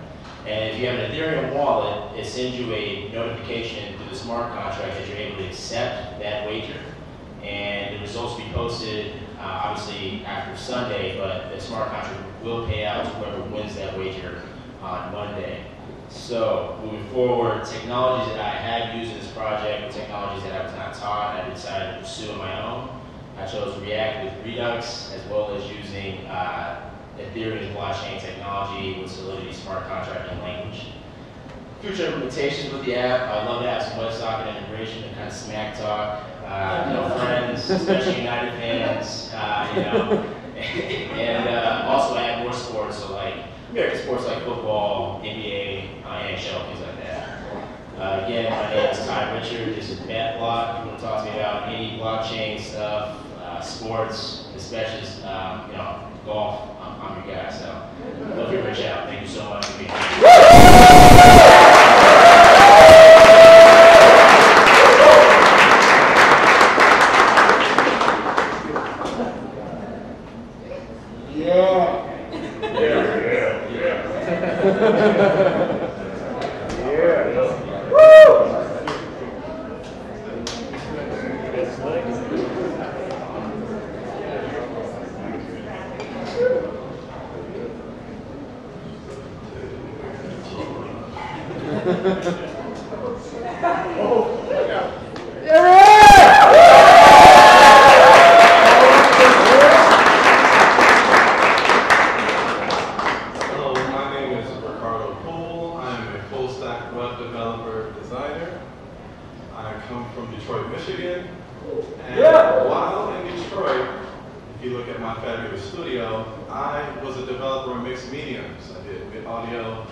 Graphic design, web design, as well as illustrations and fine art. So, problem that I have is I have all these things I'm into. My nickname is Renaissance because I do a whole lot of things. And I needed a place to house my, my things. What you see on the screen here is during the downturn of the economy, I got into a trade. And my trade is I'm a journeyman electrician. During my electrical days, I was part of a startup where we actually worked on industrial controls. And this takes a lot of programming with industrial controllers, a lot of wiring, and even the GUI for the touchscreen interface there. From there, I went into the account management position within that vertical. And what I was hearing from customers was that they needed solutions for that required a developer. Instead of industrial controls, they wanted software solutions. So that led me to Galvanize. Now, again, I'm a creator, I'm a designer, I'm a developer, but I wanted to create something where I could house all of the things that I do. So I created an e-commerce website, and the first thing that I implemented was t-shirts. So I'm going to show you a demo of my e-commerce website, and it's called Miles Carter Collection. Miles Carter is my youngest son, and here's a demo. All of the designs there you see are mine. The website there, you can go into the shop, and in the shop, you can log in by putting in your username and password. And I wanted to do something really clean so that the images and the t-shirts would pop. You can go in and add your shirt size and add it to the cart. When you add it to the cart, the number in stock goes down. I'm planning to make the t-shirts couture, meaning once they're gone, can't get it again, so that's going to be the kind of attraction to the t-shirts and the designs that I make. So go into the cart there, you can add and delete t-shirts. You see the grand total going up, the price, and then when you go into the payment section, you just put in your information, credit card number, and make the payment. for the t-shirts. Now this is just one thing that I implemented for t-shirts. I have so many other things that I like to do with this. I like to add user reviews and other things. So once you do that, you get your purchase is on the way, and thank you for shopping at my Starter Collection. And for my technologies, I used Vue.js, which wasn't taught in the cohort. It's something that I learned on my own, which I love. Vue is one of my favorite front-end frameworks. Also, I use Bootstrap for my CSS framework, Sass, and Stripe is a library that allows you to make purchases or use it as an e-commerce website. On my back end, I use Node.js, Connects, Bootstrap, and Postgres.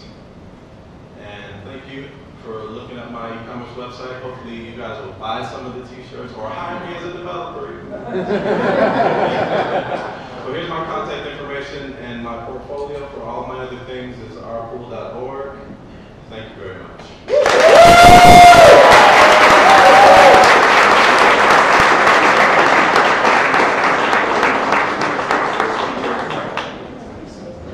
All right, everybody, we're going to be taking our last and final break of the night. Before you run off really quick, there are some refreshments in there. Please make sure you check out the Giftron. Restrooms are in the back. I'd also like to take a quick moment and thank a lot of the partners that are here in attendance right now at this Time Warner Cable, Comcast, Nordstrom.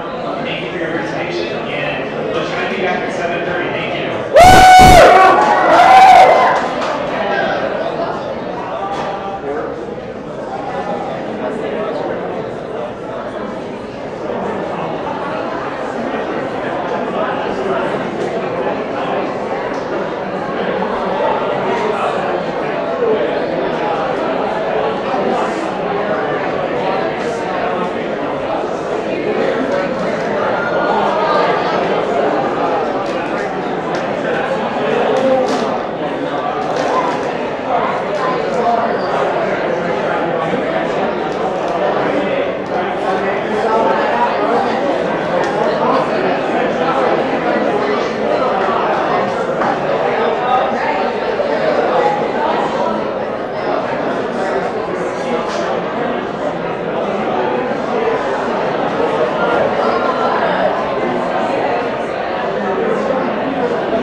everybody, if you can hear my voice, that means we'd like to get started again. And if you're like me, you like to go home at night. So let's get started right now and maybe do the next presentation before 8 o'clock. It's 46, so they might go home at night, so you would not have landed that joke. Again, we're finding seats for our final portion of the G55. If you thought it couldn't get any better, you are absolutely wrong. And here to prove that you are wrong is Cody Huskin!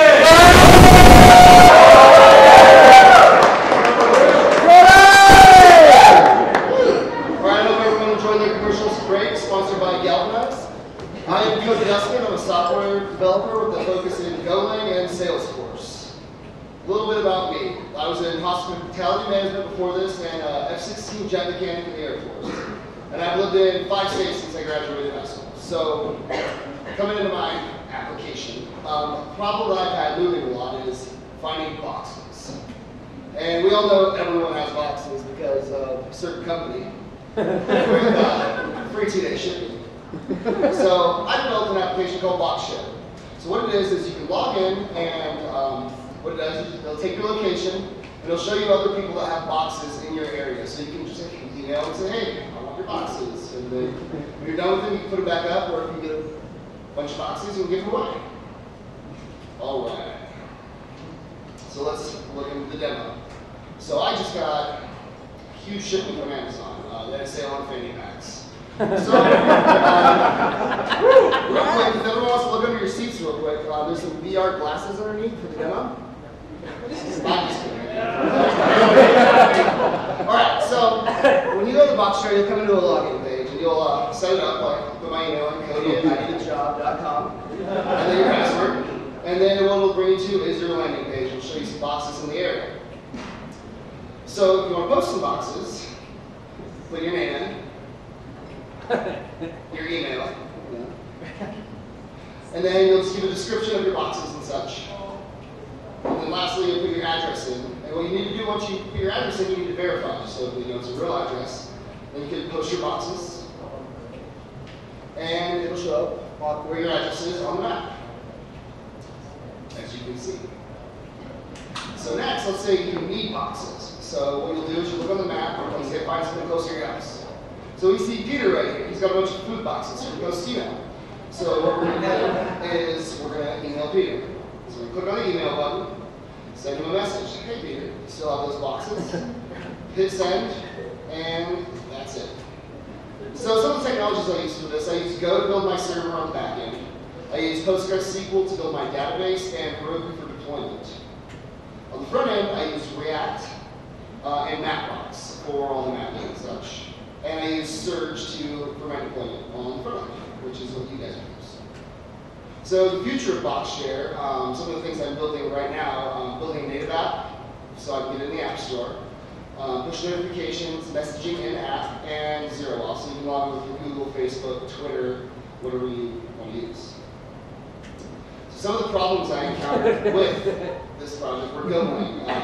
The documentation and tutorials are kind of lacking. It's kind of hard to find stuff, so I just kind of had to go out there and do it. So I did it. And then getting the maps to work with React, I went through a couple things, and in fact, finally found the right one that would work good with it.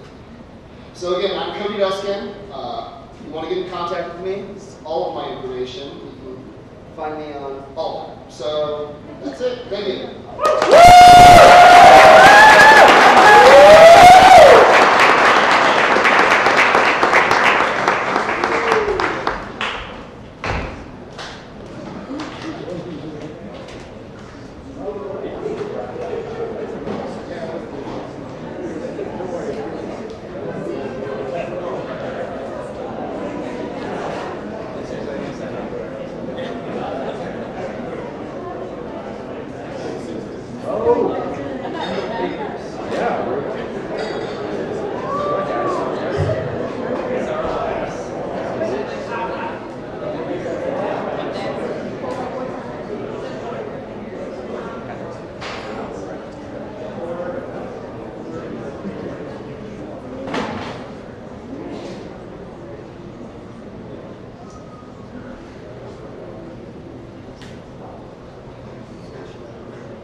Swap displays. Yeah!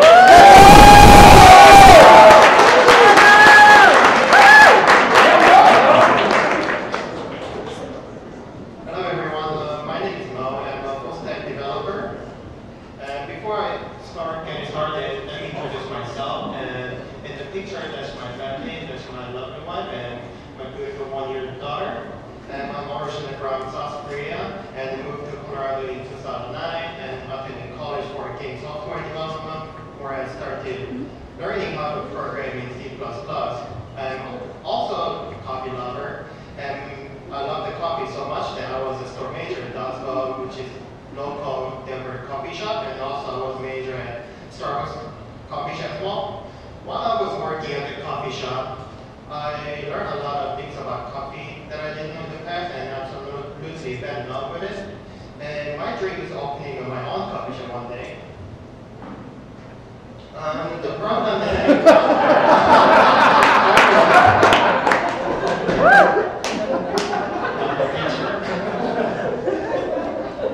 after getting to know about the coffee world, I found a common problem nowadays. How many people just go to Starbucks and get a coffee occasionally? Myself also used to get a coffee at Starbucks every day, especially when I worked there.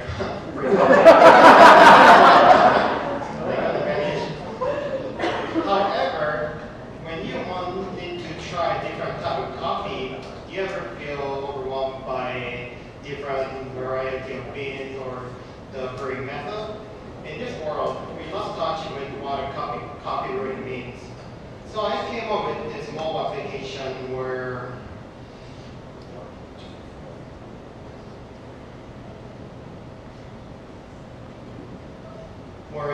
we educate the customer and also match the perfect coffee for them. And this application is called Cafe Dub. What is Cafe Dub? Why name Cafe Dub? Cafe Dub was named after my wife's nickname because I always call my wife as a dub, and my wife, she's half Danish, also cafe is coffee in Danish, which makes sense. So cafe and dub together, Cafe Dub. Before Cafe Dub, I haven't seen so much like monthly subscription service for coffee, which is what Cafe Dub is about. Cafe Dub is a monthly subscription service for coffee, and it also helps the customer find the perfect coffee. And Cafe Dub ensures the quality of the coffee. And Cafe Dub also give you the quiz. If you're a new user, they're gonna ask you a bunch of questions to match the perfect coffee. This is dumb something that taking a quiz for the perfect coffee match. And once you after quiz, they're gonna recommend you the type of coffee, and then this is the exciting phase you're gonna make. Alright. Last time to learn more about coffee.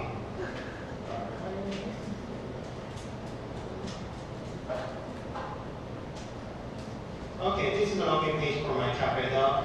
I was lazy enough to create an account through the Facebook. Takes no time, few clicks. Boom, I created, and this is the welcome page for the quiz. They're gonna be welcome. You can take a quiz about the coffee there. And first question is gonna be, what's your favorite chocolate? And of course I chose dark chocolate. And what's your favorite? What do you do with that? And I choose the egg and bacon for the breakfast option, and then they give me a congratulation message, and there's the list of coffee. Colombia is one of my favorite, medium bold, full aroma, absolutely fantastic with the French press. And once you click the bottom, and this is the main page, and it's going to guide you to the list of coffee. There's 3 types of coffee: light roast, medium roast, dark. It's all separated. And this is a medium roast, and I just the one Colombian that I added earlier. And I did the Papua New Guinea, one of my favorite for chocolate, and the Brazilian because it's earthy and very intense. And when you click subscription button, there's an item that I added past, and then it's going to deliver to you mid of the month. So idea is the mid 15th of every month. And this is my content page. The skill that I use for this project is the React Native and Firebase authentication from the front end, and then for the back end, I challenged myself to learn a new C language, the object language for JavaScript. Data rest was pretty challenging. I was managed to get it work, and for this table data, I used the MySQL, and I forgot to mention, I also use the readers to handle the data. It's much easier. For the future implementation, I tried to use the Amazon Echo's Alexa skill to interact with the Echo, so you can change the order through the voice recognition. And also, I'm trying to use the get notification when copy is shipped, so you know that the fresh copy will deliver to you in a few days. And thanks so much. And if you have any questions on the Capstone or copy, you're more than welcome to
All my fantastic cohort mates who absolutely crushed their presentations earlier, so big shout out to them.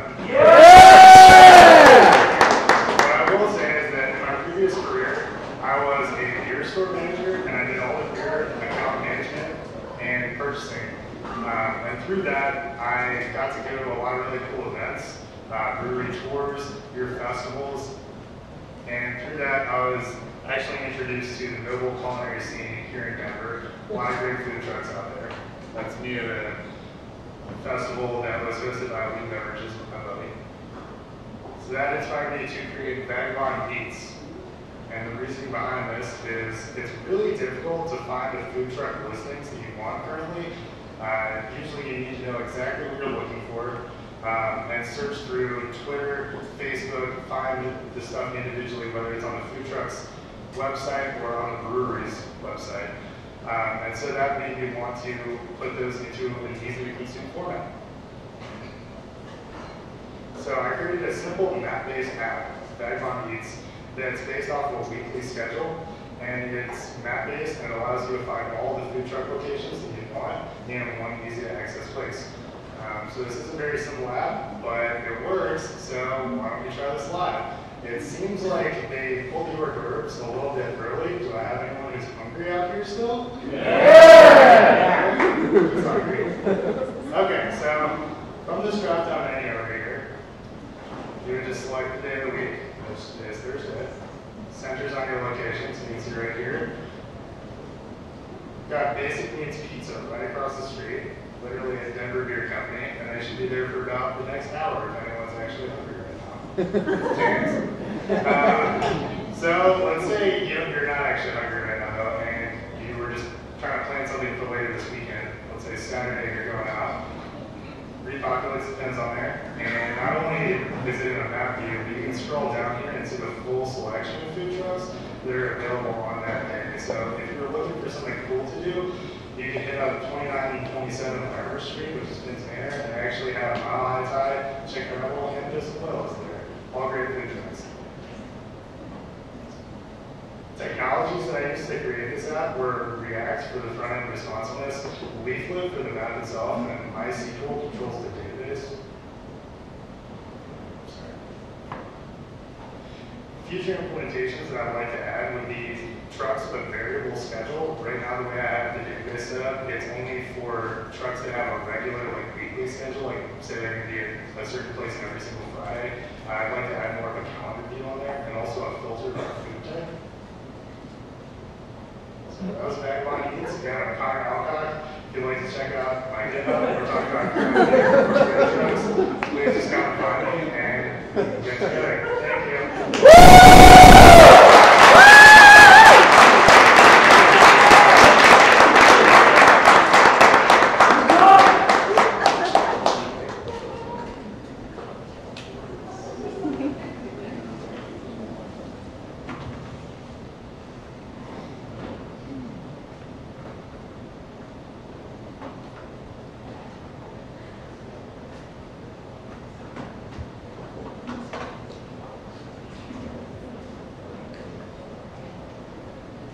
Thank you.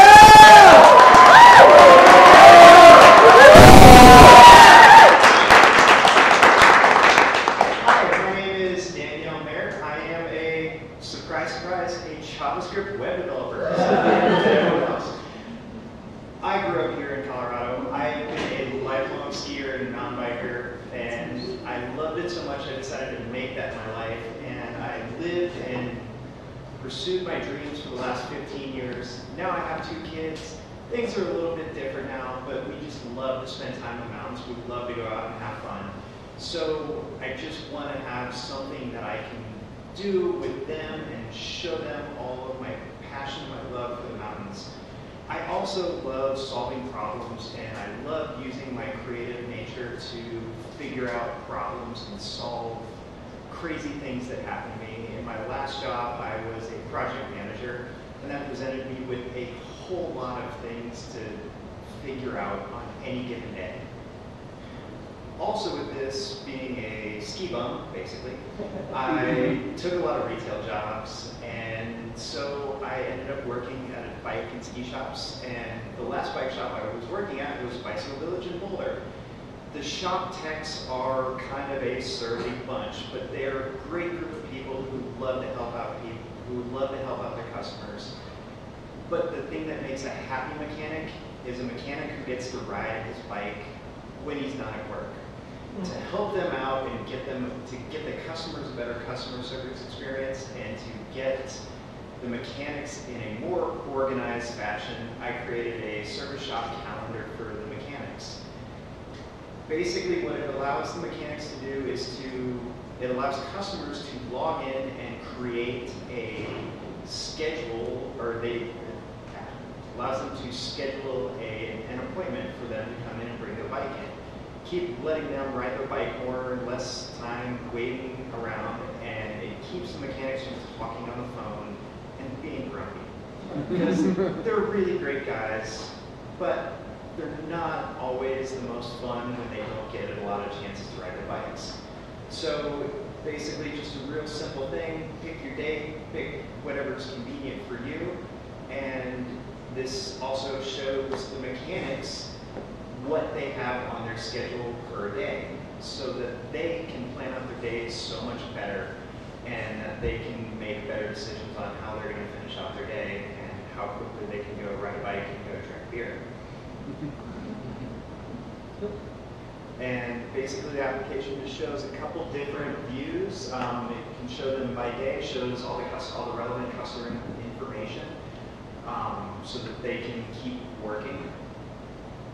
Mostly on this project, I use Vue.js and MongoDB. Those are two newer technologies out there that allow for great flexibility and scalability on web applications, and they allow for so many things.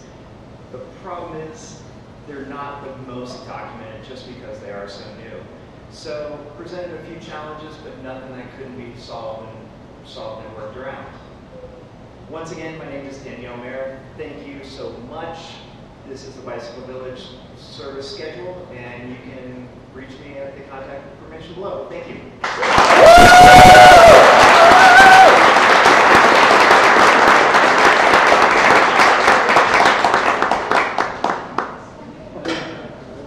Let's go, Nick.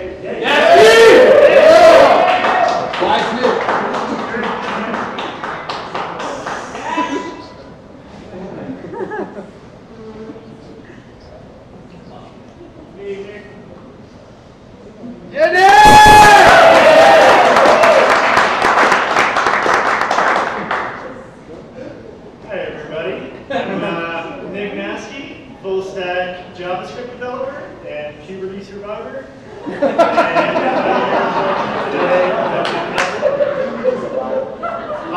I talk about my capstone, though, my journey to Galvanize, I spent 3 years at CU Boulder, a year at Metro State Denver before coming here. And during those 4 years, I actually worked at Techstars. I started out working with alumni correspondence and some simple data tracking, and by the end I was doing investment analysis and some financial reporting. During that time, I worked with a lot of cool data models and financial analysis tools. And for my capstone, I knew I wanted to sort of combine that experience with what I'm interested in now. So, of course, I created a tool to track the stock market against Reddit. Of course. So, why Reddit and the stock market, you ask? Well, social media, and especially Reddit, which is referred to as the front page of the internet, it's a super interesting way to spot emerging trends and sentiments across a wide range of people. So, how does my project work? Well, first we scrape Reddit.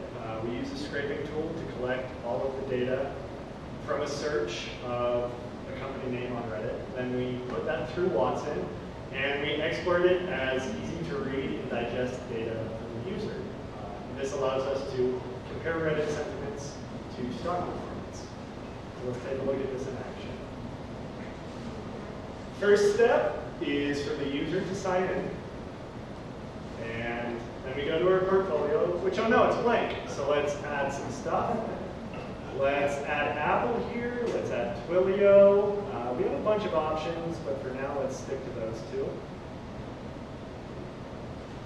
Give it some time to load. And go back to our portfolio page now. As you can see, both of those have been added. So let's go into Apple, and let's take a look at this data. Here's our daily sentiment. You can click it on and off. And then you can click through all of the other data, the weekly sentiment analysis, the monthly sentiment analysis, the weekly price, and the monthly price. And that's it. So, what I used to create this project was Ember.js for my front end. I used Node and the library Express on my back end. To scrape the data on Reddit, to collect that data, I used Phantom.js with the Casper.js library. And to create the graphs, I used D3 with the C3 library. Future implementations, I would like to track social media history for more stocks as it is. I have quite a few, but I'd like to track like an entire stock exchange. And I'd like to add more sites scraped than just Reddit, add Twitter, add Facebook, and so on. And I need to add more graphs. I would love to be able to do more analysis of these sites. So thank you for listening. Again, I'm Nick Maskey. Here's my contact info, and I'll be here if you'd like to talk.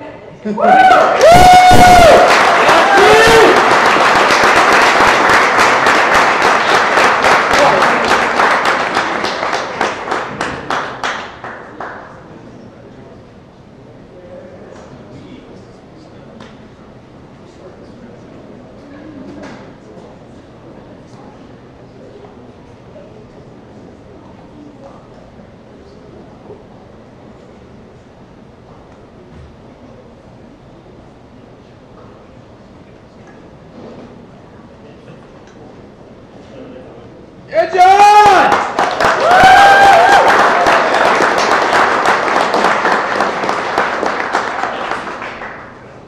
Hello, my name is Jonathan Sachs, and I'm a full-stack web developer. Before I get into my capstone, I want to tell you just a little bit about myself.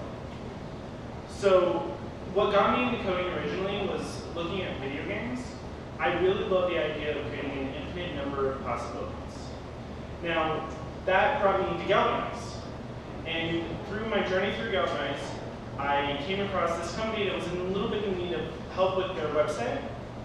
So Be Civic, they are a nonprofit that works with companies that are philanthropic, meaning they give back to the community.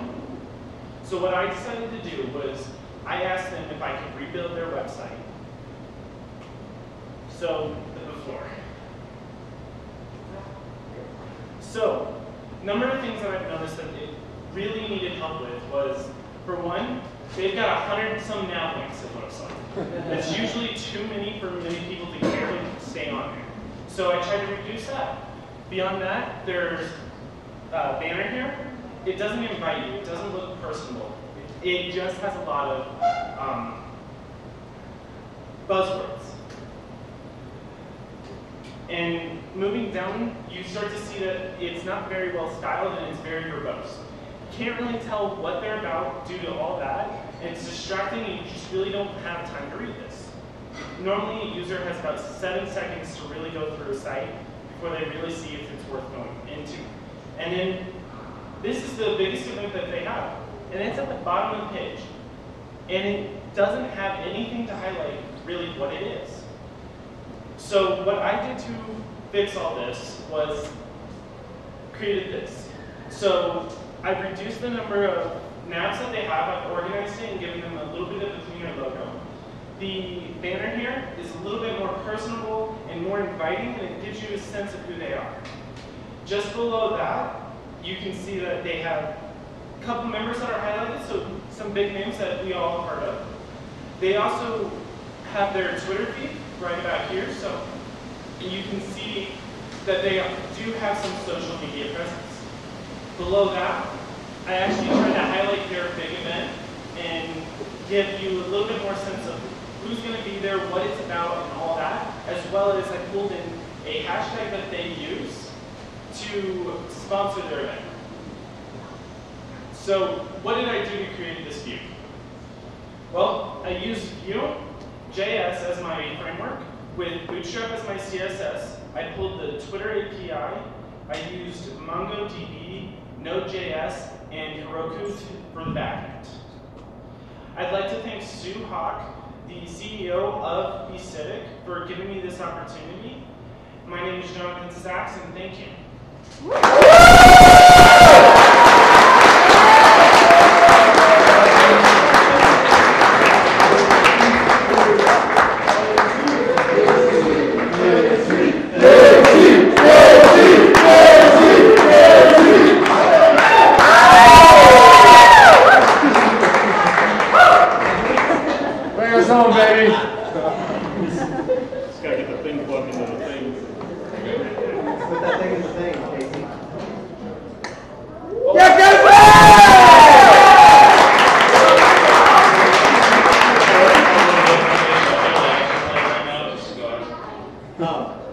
Hi everybody, I'm Casey. I'm the last full stack web developer.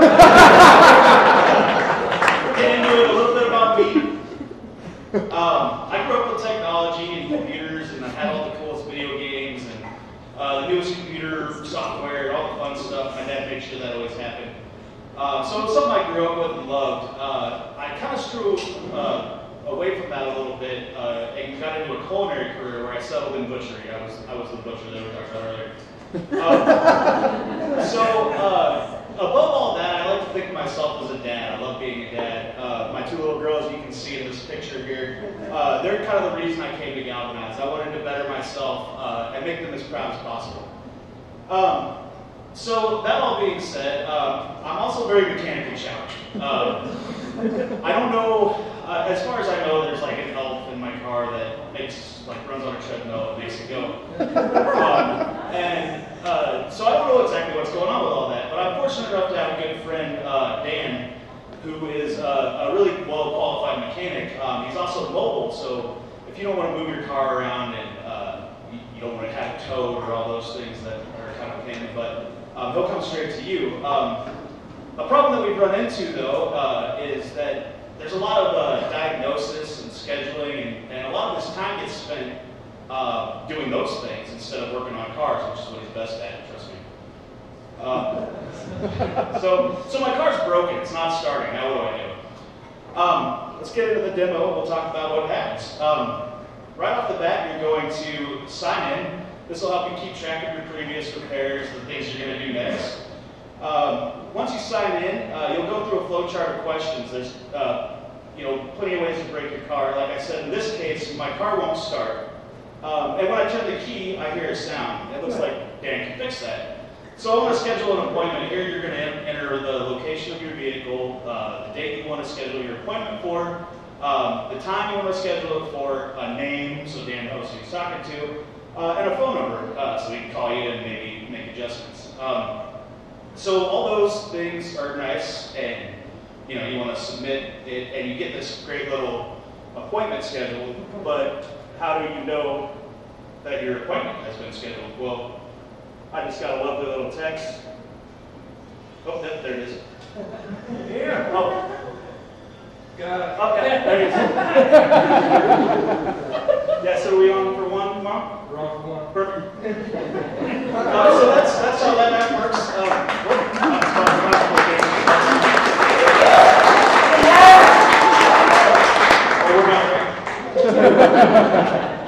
So to make this all happen, I use Angular 4 on the front end with all the usual suspects, especially TypeScript, which is an awesome superset of JavaScript that makes it a little bit more clear the typing that you're using.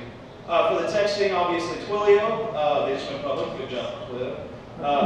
Google Maps for the mapping, and then on the back end, Postgres connects, and some of the things you couldn't see were the JSON web tokens and bcrypt for security and things like that.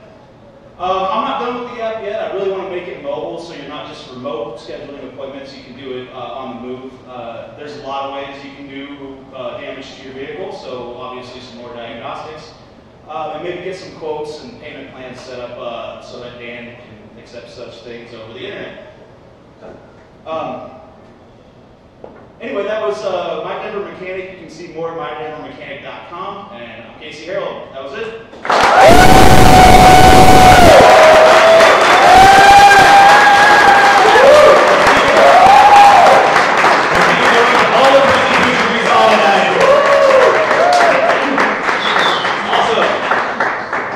So I'm not going to take up any more of your time, but I do have a special treat. I want to invite up a very special audience guest right now.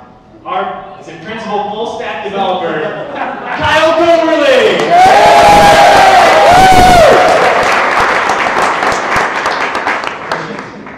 So my name is Kyle Coverley. I am the faculty director here. I oversee the staff and the software education programs we run here. And first I'd like to thank a couple of people.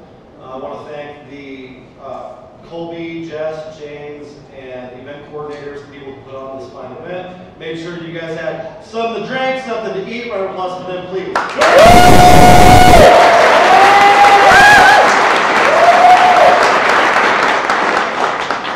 Also, raise your hand if you're an instructor here.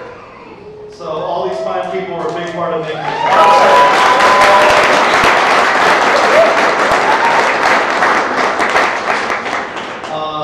And then the students who put on these awesome presentations.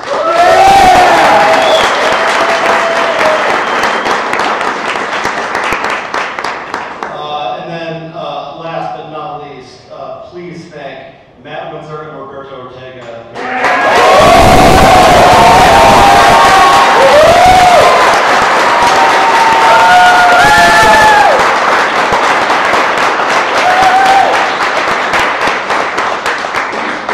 So something that struck me as I was watching these is that it's just how well-rounded these students are. How great they are at programming was almost an afterthought to all these presentations. They're creative, they're talented, they're funny, and they're all entrepreneurs. We talk about entrepreneurship a lot at Galvanize, and really an entrepreneur is somebody who takes a risk to create something. This is probably not the last time I'm going to cry during this very short speech. So but you all took a very big risk, and you quit your lives for 6 months to remake yourself. That's a really admirable thing to do. And that's such a powerful thing to have in your environment. So I want to thank the friends, the family, who make this possible. And if you're looking for people to join your company to help you build something, who else would you want but somebody who's willing to take those kinds of risks and demonstrate that they can build this kind of reward for that? So, to the students, you have my admiration, and you should be very proud of yourselves. I'm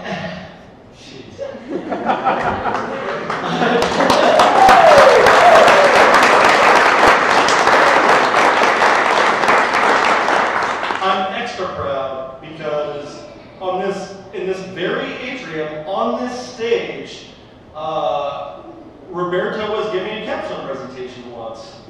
Roberto's the first one of my students to run a cohort. Oh, he's so fucking good.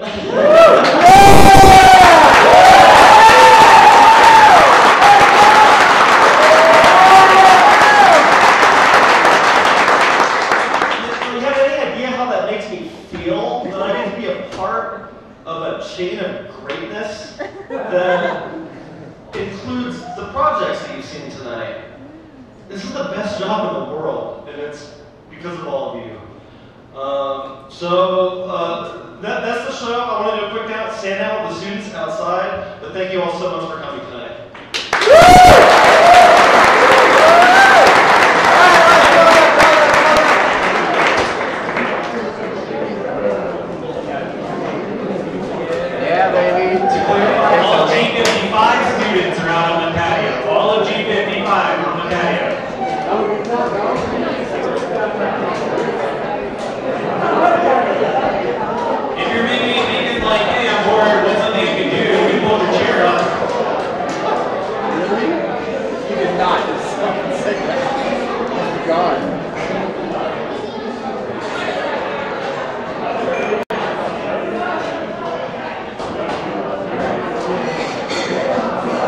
Everybody said that.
Thank you so much.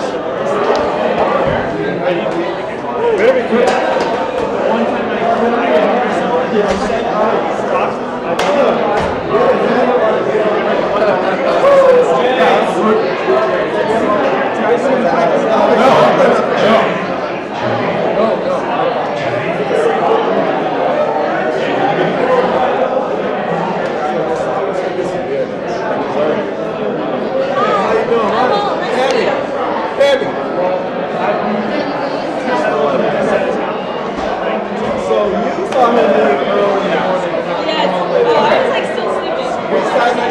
pretty much the whole time. So. Mark Field in the house.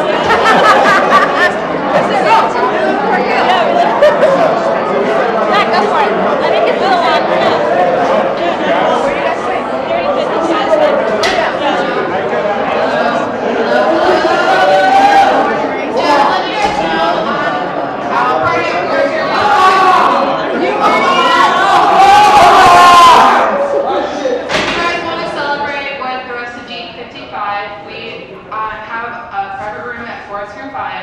which is just over the highway on 15th and Central.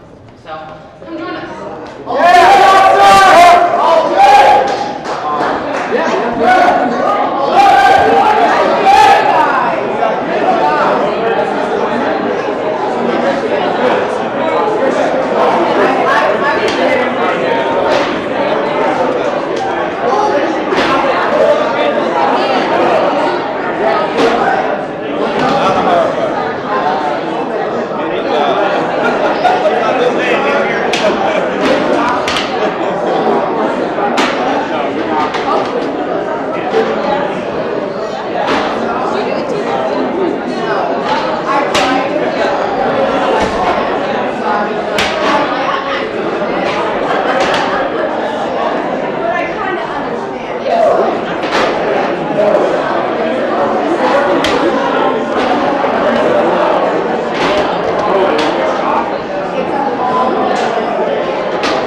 That was awesome.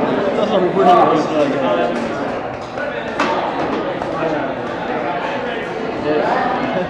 doing.